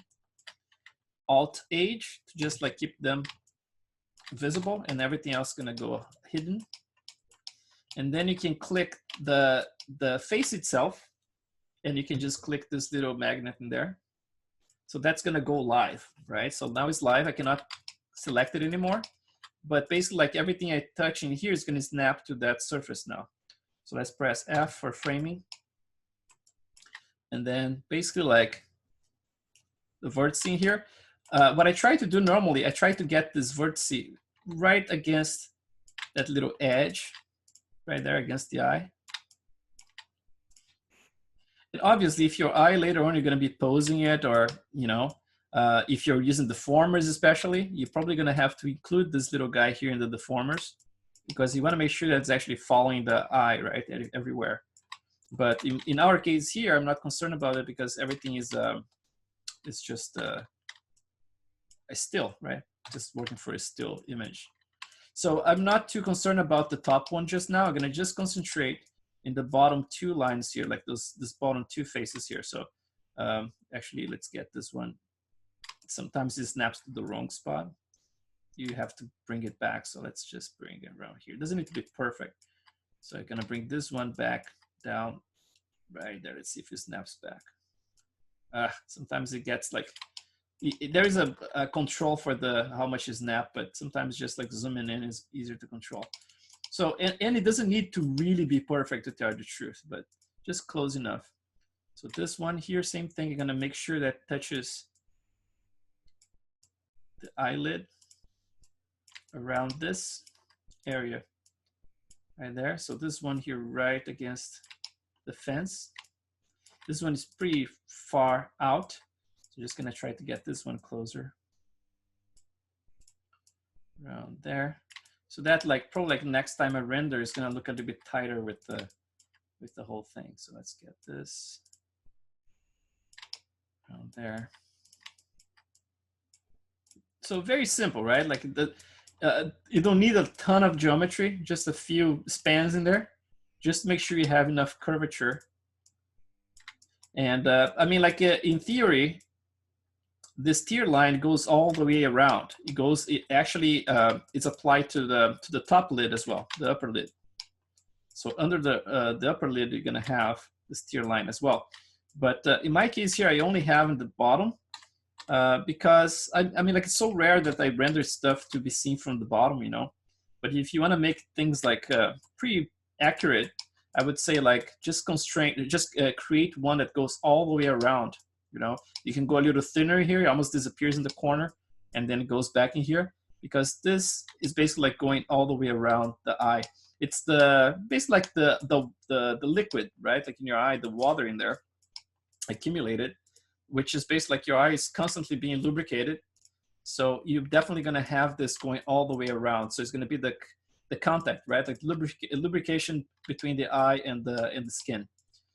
So now that I have that snapped, so I snapped like both that line and this line right here. So like those two edges, right? They snapped against the very edge of the eye in there. Now I can actually turn off my live, and I'm gonna do live. I'm gonna go live just with this guy here. So I'm gonna press again, and then I'm gonna snap the top line, top edge to the eyeball itself, right there. Oops. Snap that one that I missed before. So let's see around here. Should be fine. Even this one here can actually adjust to make sure that's conforming correctly. And then obviously, depending on the pose, right? Like I mentioned before, if the eye is turned to a side, then obviously this bulging here is going to be pointing to the other side. So you're definitely going to have to adjust for that specific pose if it's a portrait. Or if it is a rig and something that you're going to animate, you have to make sure that this is all within the system, right? It's actually being constrained to something there. And then the last part we can do here, you know, we can just select this guy and then turn it live as well. And then go back to this guy and then snap the last piece around here. kind of like penetrating there. I mean, like you can adjust it. But like I said, this is such a subtle thing that's going to happen, you know. This one, you know, you can go like all the way to the corner if you want to, you know, and around, like I said. But in this case here, I can even go a little thinner like that. So it basically fades away. And it should work just fine. So in terms of geometry, there is no mystery. That's basically what I do. And then for the subdivision, you need some subdivision in here, right? So I keep everything, you know, it doesn't have subsurface, but I always do this for any object that's close enough to the geometry. Just in case if in the future, whatever reason I want to mix it, you know, so I can add some subsurface maybe to mix with a curricula or something. But you see, like the first thing I did was I turned off the opaque because I want transparent shadows being produced by it.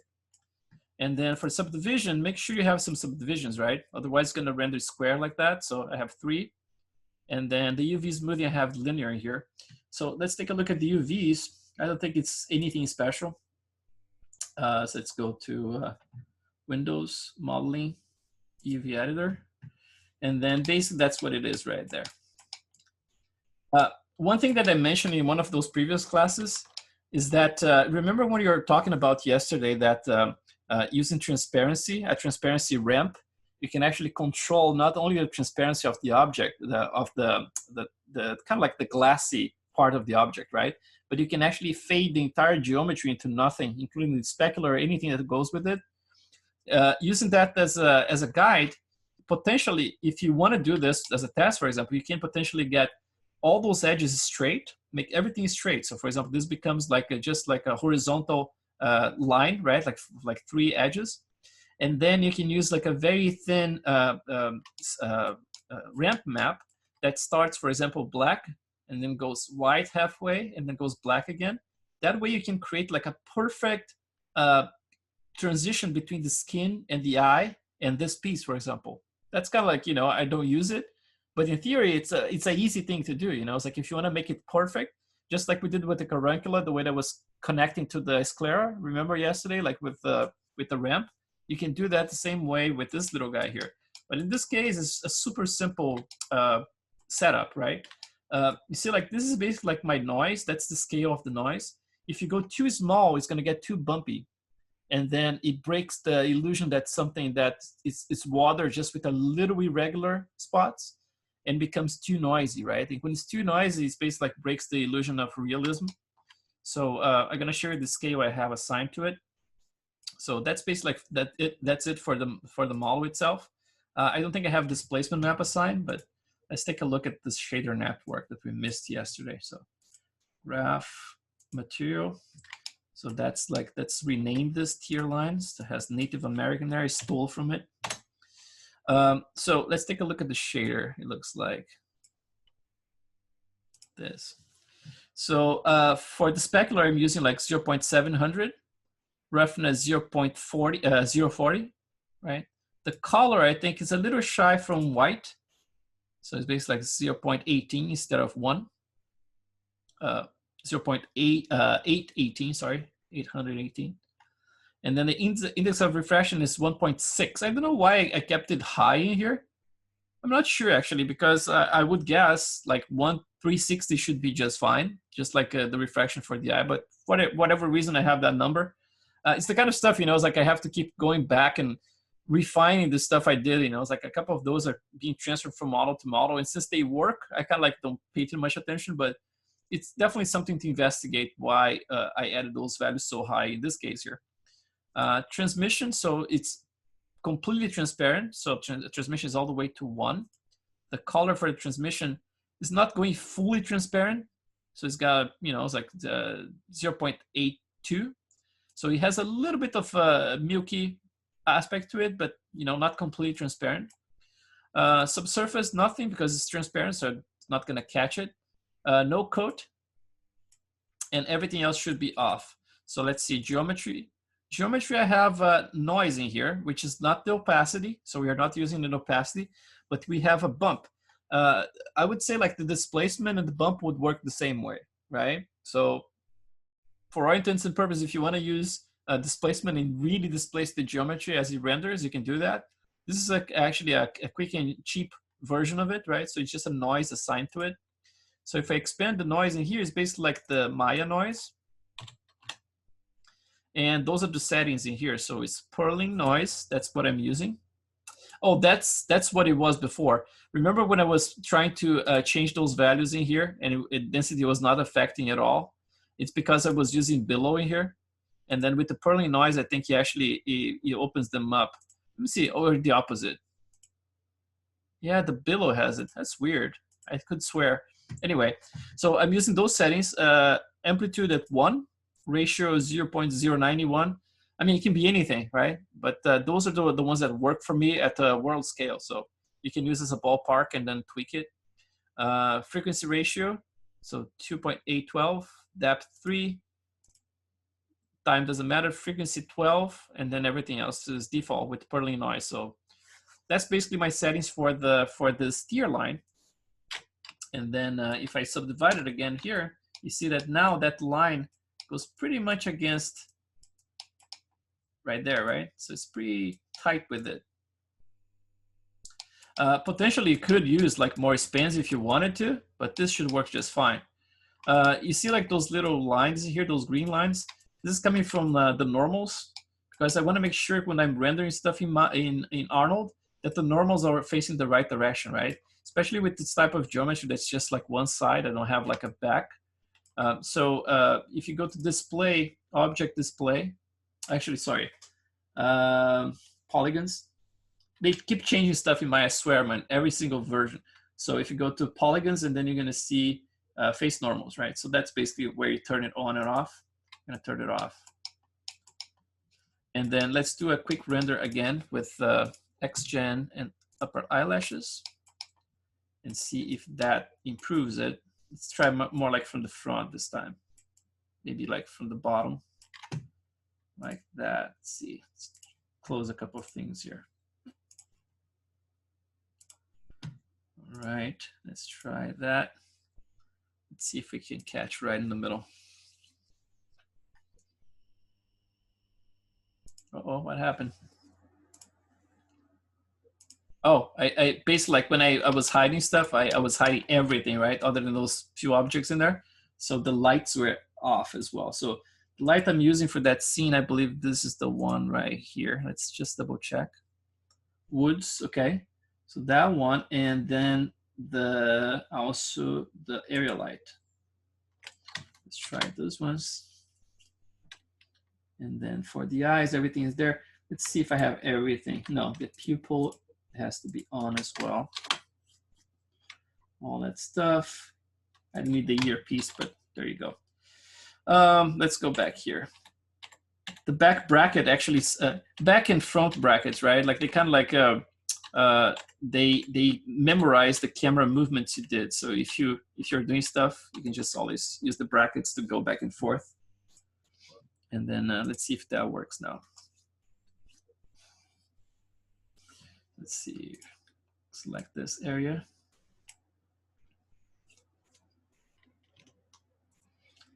So you should have just a tiny little line.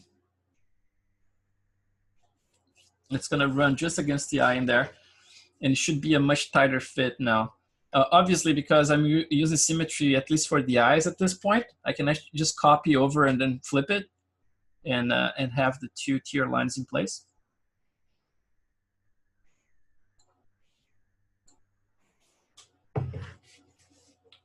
And then I think what I'm gonna do, since we have 20 minutes, it's not gonna be enough to do the entire thing, but I think we should start like some eyebrows as well, you know? So at least you guys have some more time to play during the weekend. You know, it's like with those, now we have like the eyelashes gonna be doing like the upper and the lower ones. And obviously some of you guys gonna be catching up with the other stuff still, right? So have plenty of stuff in your plate, but all this stuff is being recorded, right? And you have access to it like for life. And by life, I mean like for the time that the website and this whole school runs, you're definitely gonna have access to everything in there. And I hope it's for many, many years ahead. So you're gonna have access to this entire library. And just like we watch the videos, if you have any question, and then if it's something a little bit crazy that's not covered in there, just like ask in the our group, and I'm gonna do my best to reply in there. So we see like it's just a tiny little line, and it should be kind of like slightly interrupted because of the little noise we added. If you need a little bit more breakup, you can just increase the bumpness or the frequency of it, right? But for now, I think it's gonna be okay. So yeah, so let's just cancel this one because those renders take too long. Save it. I keep saving stuff, like even the stuff I did yesterday, right? I keep saving it, but sometimes it takes too much memory. You can just click and press delete. Let's see if those guys here, I want to keep those. Yeah, so I can actually check stuff without having to render everything again. So now we have some eyelashes, and let's look at some eyebrows. The approach for the eyebrow is going to be very similar, but we need some references, right? And for my references, I have just this group that you know, it's not super high res or anything like that. And my main references is still this guy here, right? And I would say that he doesn't have a lot of it. Seems like they get very, very thin around there, right? Just like his beard, right? He doesn't have a ton of, like, he's not like, you know, it's like a high density hair, right? Everything is very thin. So I'm gonna try to incorporate something like that around the eyelashes, the eyebrows, without going too crazy with intensity, right? Like I said before, the density map, I can paint one in ZBrush and then bring it in here and then control the density using that instead of using this density brush, because this is the one that's gonna crash your mind the most, or at least your XGen scene, you know? So let's try something here. Let's just minimize this, right? So collapse in there. And then let's start a new description now. So when you select the model, you still have, if I go to right click face, you still have selected that area right there, right? That's the one that we built the eyelash just now. So the first thing you're gonna do, you're gonna deselect everything, because I wanna make sure that when I create the new description, it's not gonna be creating descriptions for this area plus this area, right? So make sure you have everything deselected. So I still have my symmetry on, as you can tell. If you don't, you know what to do now. Just click that one, topology, and then click the center line, any center line, like a center edge. So I'm gonna click this little guy here, which is like the selection brush. And then I'm gonna make sure that I have a smaller one, so like that. And let's take a look at the reference, the way we have that guy. I think it's gonna be pretty straightforward to figure it out where the eyelash, the eyebrows are, because he doesn't have a lot in there. And they're probably like down here, right? Because he's kind of like, he has his facial expression already dialed in. So he's basically going this direction here, starts around here, he goes lower, and then goes upper again right here, right? So eyebrows, they normally follow this contour right here, and up, and then down again. Some of them are longer, right? You're gonna see people with long ones go all the way to the side. Some of them are gonna end shorter. Some of them are they're just as long, but you cannot see because they start fading very fast and they get very thin and at very low density as well. So it looks like they are shorter. They're kind of like some people, you only see a little bit right here, but if you look closely, you're gonna see some of those hairs going all the way down there, but they're just very spread out. So we're gonna create like a generic mask starting from here. And I'm gonna try to make this mask bigger than I want it to do, right? So I wanna make sure that I have some of those lines, those polygons selected right in the middle, so I can add a little bit of the monobrow in there, right? You know, use like tiny little ones, grow tiny little ones in there. But I have to make sure that I have enough stuff selected, like a bigger area than the eyebrows themselves, right? So I can actually incorporate some blends and stuff like that. So I'm gonna just grow, even though I know they're not gonna grow all the way down here, I'm still gonna paint at least, let's go back in here, like bigger so you can see what I'm doing. Yeah, let's get to like maybe a few ones less, like that should work. Just being anal, just get that. Okay, so let's select some more in here, going all the way around maybe too much. Around here is fine. And then again, like I can show you how to unlock this area later if you're having trouble.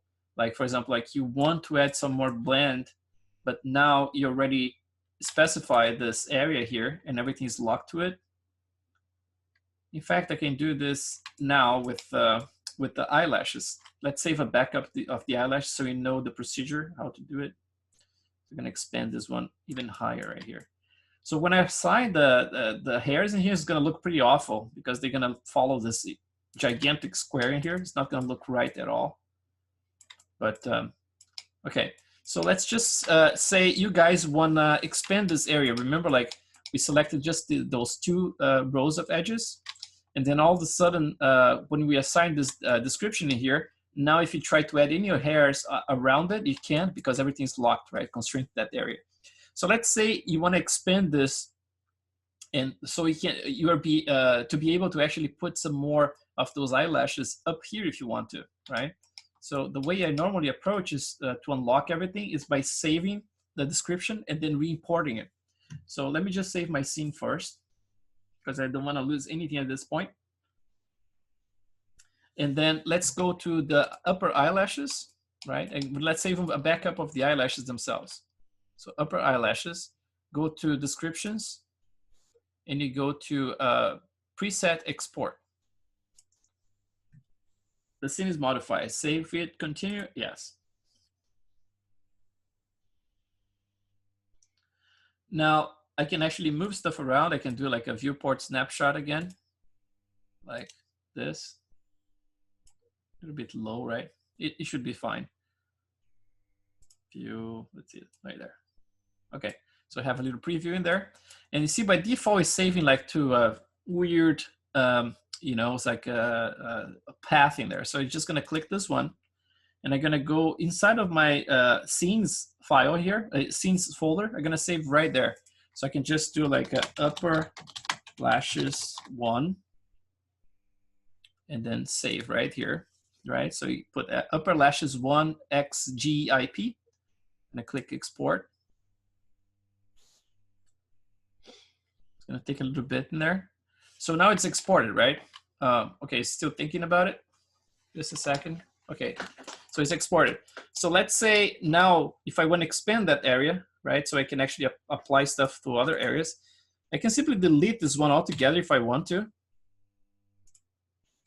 But then I don't know if the in-guide is gonna come up fine, but it should. I don't know if I should have clicked it before. Let's check. So what I'm gonna do, I'm gonna select the object like that, right? Select the object, and you say descriptions, preset, import. I'm gonna search for it right there. And then I normally switch those two settings. The first one is as position based, and the second one is UV based. So when you save this, save the UV information. So I'm gonna click UV based. In this case here, even if your model changes a lot, if the UV didn't change, it's gonna transfer just fine. And then I'm gonna use the original orientations in the world space instead of like that one. So I basically flip both settings. I'm gonna click import. And let's hope it works.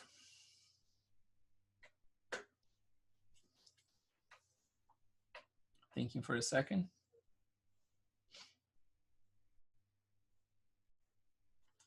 Okay, so some of them kind of exploded in there for some reason. It normally doesn't happen like that. I don't know if it's related to, let's see if he has the guide in here. Yeah, it kind of got rid of the guide itself. I guess with the guide, you would have like maybe select the guide as well to be able to do that. But for the most part, it came through fine, you know. The advantage of having this transfer like that is that now I can actually expand anything there. So by definition here, the only downside is that actually everything's gonna be, you're gonna have to rename everything, right? It has a little underscore, you know, upper lashes, blah, blah, blah, underscore in there. So if you wanna rename things, you can select everything. And you can just go to edit, or is it edit or modify? Let's see, modify, search and replace names. You can just put like upper lashes 1 underscore, put a little space in there, and then select it. and that should rename it for you, right? So you don't have to worry too much about it. And there's another one in there that there's no one in there, so it's just base. So let's see if I do this, if it renames to base, probably not. Yeah, just base, okay? So that's the only thing you're gonna have to do. If you do import like that, you're gonna have to just remove the prefix name, just in case, right? But you don't need to. But now check this out. So I have my sculpt layer in there. I'm gonna click edit. And now let's say I wanna add like very custom hairs in here. I can just click this little guy, right? Place active brush, activated. So I'm gonna turn off my symmetry. I'm gonna go all the way here to tools, turn off symmetry. And I'm gonna make my brush a little smaller as well. Let's make sure that this box here is on. So it says interpolate. All right, I'm gonna click that one. And now if I click it right here, or right here,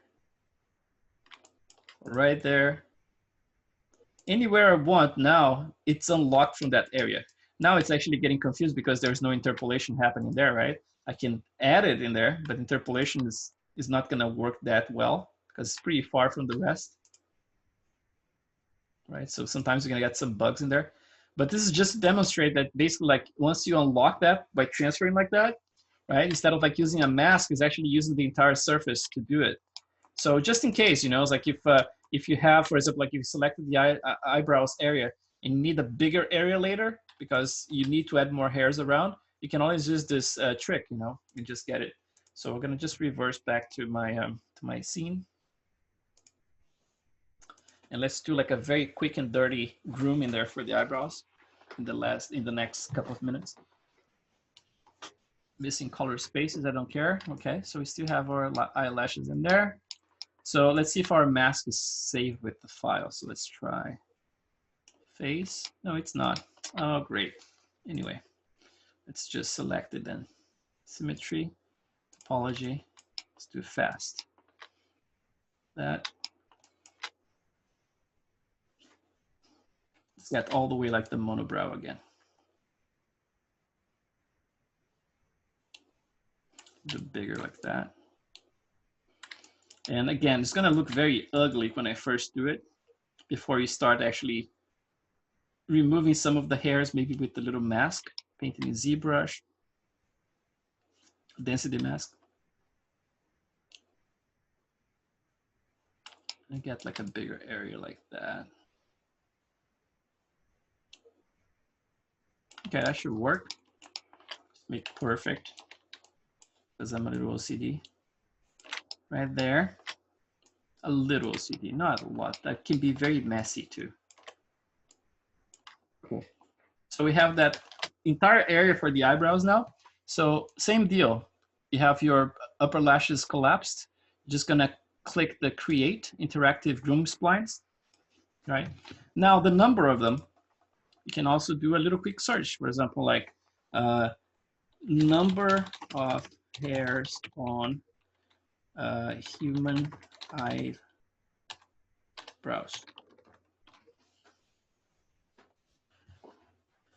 So basically like what it says in there, right? Like this is the first one, obviously, but there's a bunch of different ones in there. So 600 eyebrows, this one says between 250 if it's plucked, right? Like if someone removes the eyebrows, but then up to like 1100 total, right? So that basically is split between the two eyebrows. So I would say like, it's kind of like similar to this, right? I would say like between 600 and 1100 for both. So I'm gonna go more towards like the lower side of things because of the nature of this guy here. So I can actually name this one eyebrows. You could potentially do like individually, like you know, it's like just left eyebrow and right eyebrow, but this is overkill. I think this one for both is more than okay. So right now, intensity, let's try to find that magic number 30. 30 is not bad. So let's see, 26 got like 856. Maybe a little too much, right? Let's try 22. 724, even lower, 20 is fine. 658. And then the length, again, the length is going to be controlled by the guides we're going to add. So the with scale, I'm going to just already set it up to something thinner. So I'm going to start with 0.015. And the CV count also at 32, right? So I'm going to click this one. Going to look pretty weird like that, right? Because it's all over the place. Look at it. It's going to look like caveman, like if I do like the monobrow in there. And then, so same thing, we're going to do some guides in here. I'm going to expand this one, click on the top node, add modifier, guide, click the guide, select the guide right here in the attribute editor, and then click create, right? Now we got all those guys in there. If that happens, if you get all those little guys already in place, but you want more control than that, then I would say you can actually, let's do, go to eyebrows base. And you can do, let's see, density, where is, I forgot. Scale with sculpt, where is again? I have to actually flood. So I think to flood it, let's try to use, it's been a while, I guess. I normally flood this back to 0. So let's try with this guy here, but with just using the flood function and see if it works. So click the density brush, which is like the devil. You should never do it, but I'm gonna do it here. So I'm gonna just go to flood, and I'm gonna do like set to 0, then flood all. Oh, wrong one. Oh, and now there's no undo. Oh, there's an undo. I hope it didn't break the thing. I'm gonna have to redo the scene because once you undo, sometimes things break. This happened exactly like I was telling you guys not to do, right? You have to make sure that you have this edit on, right? If you're dealing with the guides, otherwise it's gonna affect anything that's on. So for example, like if I have the upper eyelashes, this sculpt here, this was on. So basically like he flooded the eyelashes itself, right? So make sure you have eyebrows guide and then edit in here, click this one. And then now I can actually use this guy. And let's see if I can flood it again. So flood, set to 0, all. Okay, so now it's all gone. So I can go manually with the symmetry on again, world X. And I can just go and place where I need them. So I'm gonna start with, again, like with 5. But the difference here is that I'm gonna start with 5 in the bottom and then 5 at the top. So I'm gonna do like 3 like that, and 4 and 5, right? So I'm gonna go to my comp.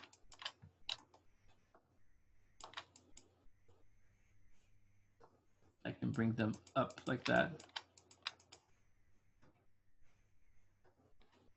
A little bit, you know, go from below like that and bring closer to the surface.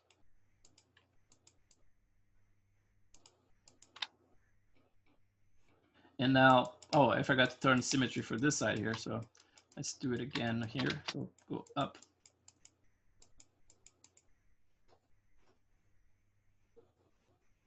Interpolation, everything's going to be messy at the beginning here, but we're going to get there.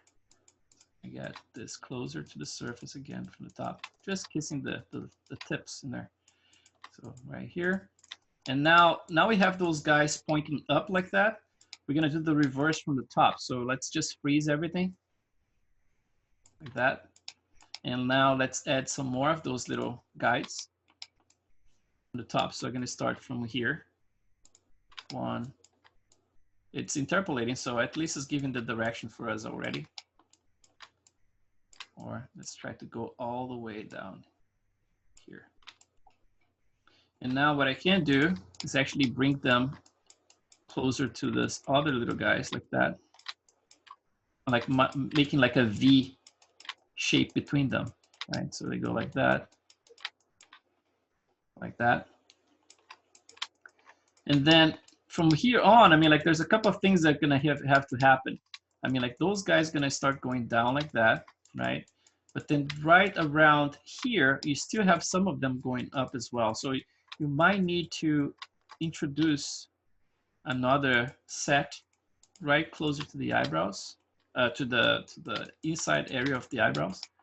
So around here, let's say if we just freeze everything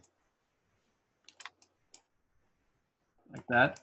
Around here, I can add a different set of guides. Basically, like add this guy here, let's say from here, maybe like one the bottom right there, another one right here.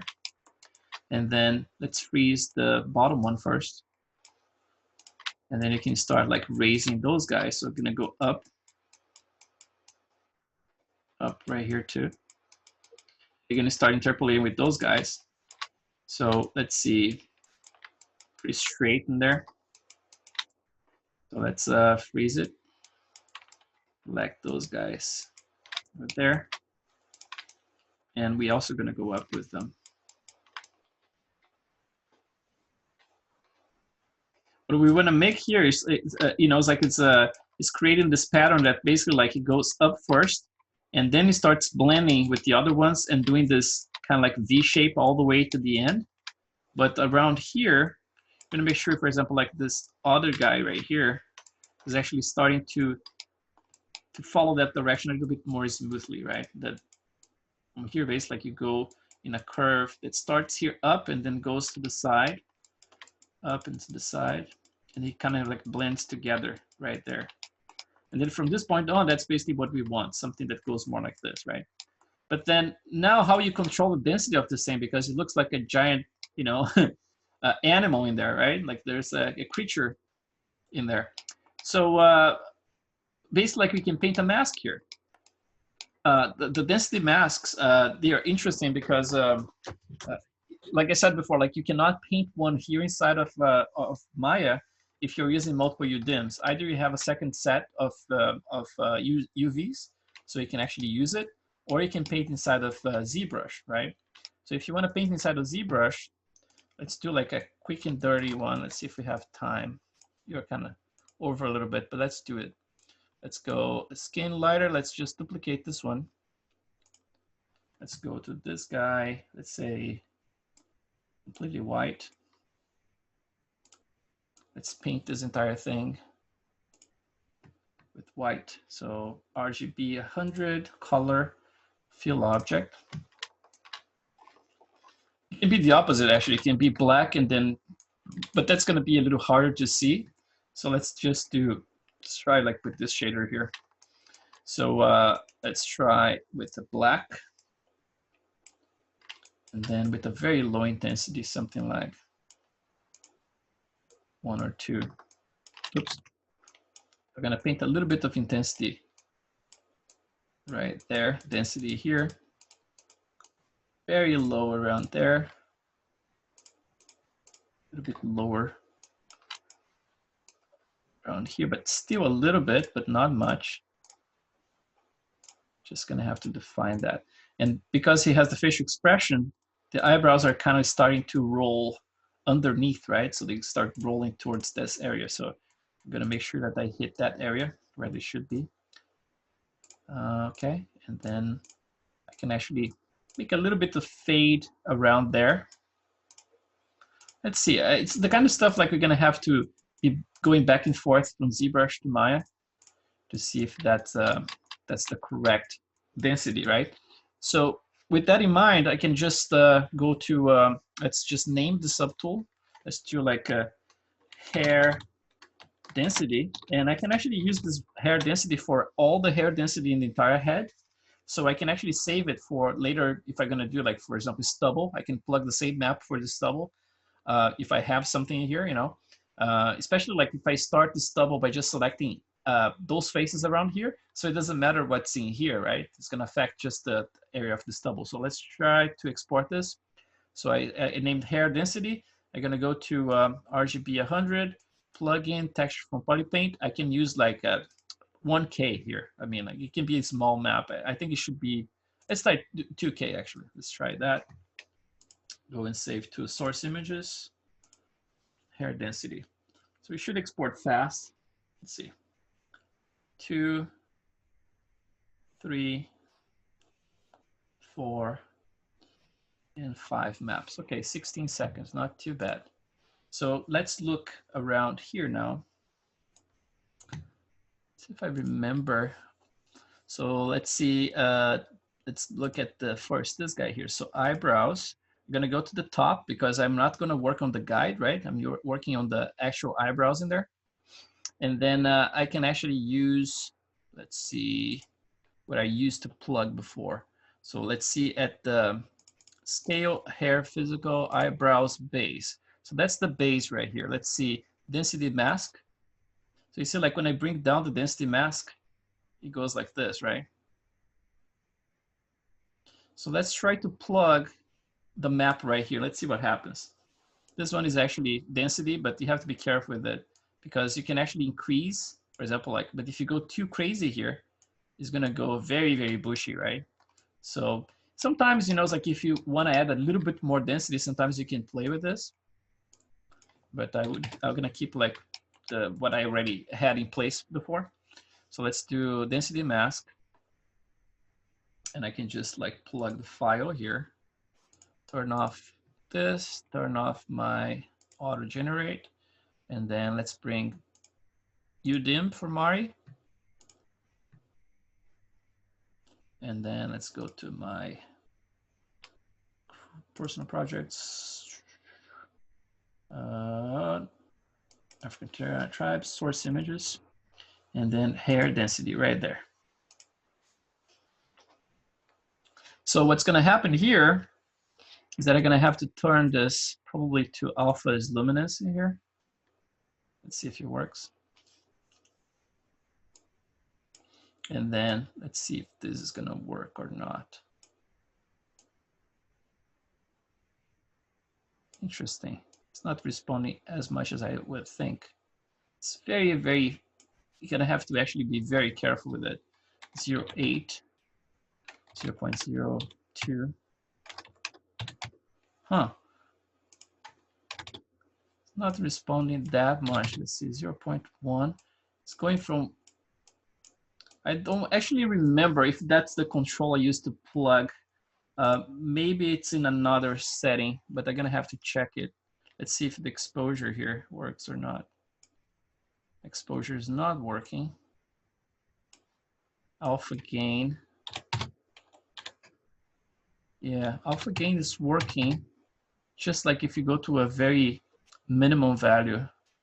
But I think there's another control. I'm gonna remember. I have to, you know, it's like it's been like since October I did anything with this, but yeah, I'll let you guys know tomorrow because we're kind of like over the time in here. But I now I'm curious actually. I wanna see because the density mask is right there. Let me break it. So we're back to here. Let's see. Eyebrows base and guide base. No, it's basically the same. Let's go with this eyebrows.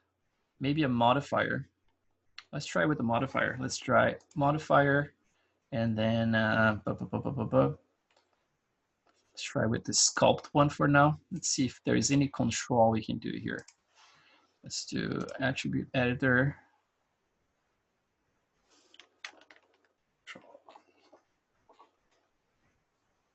The right one, this guy, and then sculpt 5. Okay, sculpt 5. This guy.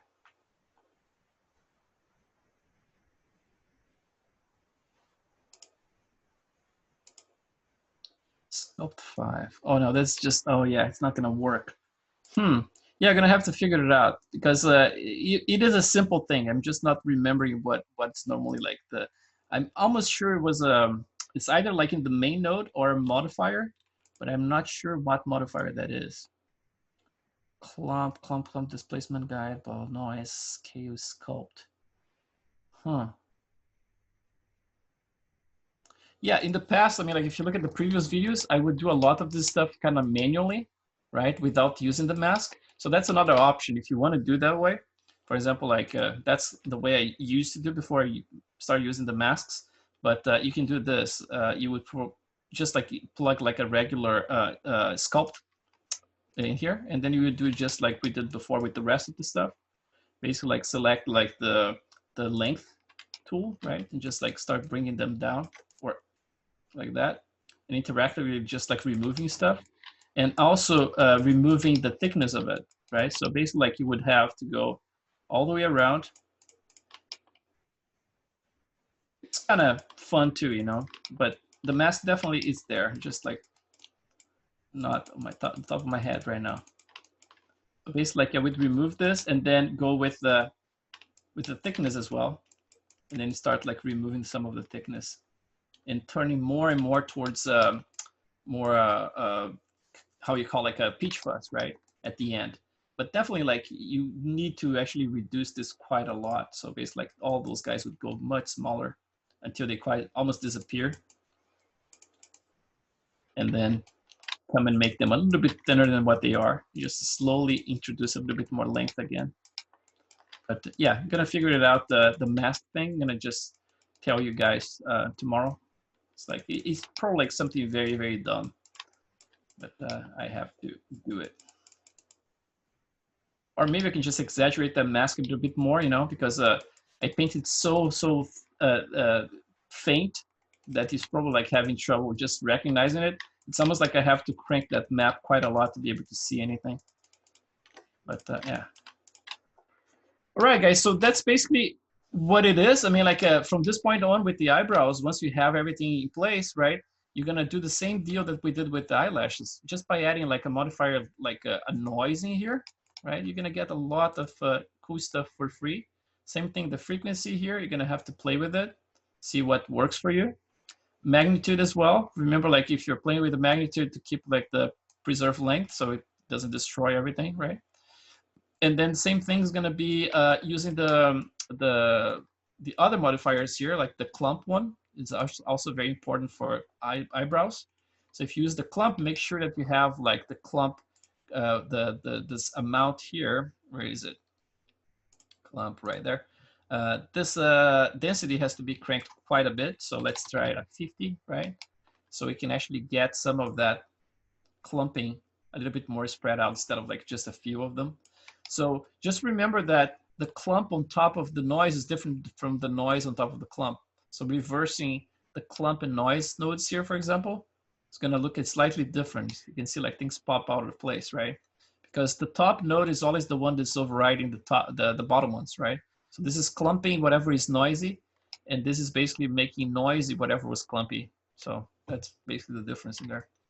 But yeah, I'm gonna be working on my eyebrows tonight, but I have to actually reset the scene because that undo that I did for the eyelashes, I'm not trusting that the eyelashes are completely correct at this point. So I'm just gonna go back to it. But all right, guys, thank you so much. And this was the 3rd week, so next week is the last one, right? At the end of the week, we're gonna have the reviews again, like another marathon, and we still have like plenty of time, like to exercise stuff like over the weekend. If you have, I mean, like if you have some time, I'm pretty busy, but I'm definitely gonna be putting the time on this because I feel bad if I don't have something to show at the end of the class. You know, it's like a model that looks kind of complete. So for the weekend, I'm gonna be working on those things I just showed you guys today. So basically like eyebrows and eyelashes. The procedure here is gonna be the same, like, but add a new shader for the eyebrows, right? By selecting the top node and then assigning a shader that's a Arnold hair shader, and then tweak the colors, whatever you wanna do in there. You can actually assign maps, like a color map, for example, to the hair, which is basically like this. So for example, if I select eyelashes in there, go to my attribute editor and go to the color, right? Like the shader. So eyelashes in there. So basically here, you can play with the melanin. So the melanin, if you go lower like that, you're gonna see the eyelashes getting wider and wider. So you can make like old people like that, right? And then a blonde person is gonna have a little bit of melanin and then, you know, reddish and then all the way to dark black, right? And then you can control the redness by using this control here as well. You get more red or less red. You can have like more variation in the melanin. So we can get like black and white, salt and pepper kind of thing, right? And also in the melanin here, you can always plug a map here if you want to. And this map can either be like, for example, like a noise map that you can create like some salt and pepper as well, like a very thin noise. Or you can plug like a map that controls large areas. For example, like for Stan Winston, I wanted the hair just in this area to be black and the rest be a little bit more white with some salt and pepper in it. So I actually painted that in ZBrush and I plugged that map in the melanin channel in here. And the only thing you have to see, for example, to pay attention, is that when you look at the reference and someone looks like there's a black spot that's around this area here, remember that the root starts way before because the hair goes that direction, right? So sometimes to hit this area to look black, you're gonna have to paint the hair, an area in the map around here. So basically like this is gonna carry the color to the hairs that are around there, right? Because the root starts right there. So that's the only thing, you know, it's like it's kind of like you have to guess where the roots are for the hairs being influenced in there. But other than that, everything else should be the same. You know, it's like add some clump, play with the settings, add noise, especially play with the settings. Try different passes. So for example, like instead of like just using one noise, use like two, one with a certain intensity and density, and the other one with a different intensity and density. You know, it's like you can get like all kinds of very interesting details. So yeah, and also for the clump, make sure you play with the, let's see if we have it here. Make sure you play with those other controls all the way down there. They have like more noise controls. They create some interesting stuff. They have like noise frequency correlation. So all those curves in here control each one of those guys. So for example, if you're using flatness, offset, curl, orient. So if you crank this one all the way up, probably it's not going to do anything, right? When you do curl. But then if you go here and you see the slide, then you play with this and here, then that's going to be affecting it. So make sure that you have a combination of this with whatever is in here. So flatness, the curve you're going to have to control to be able to see anything. Same with the curl, right?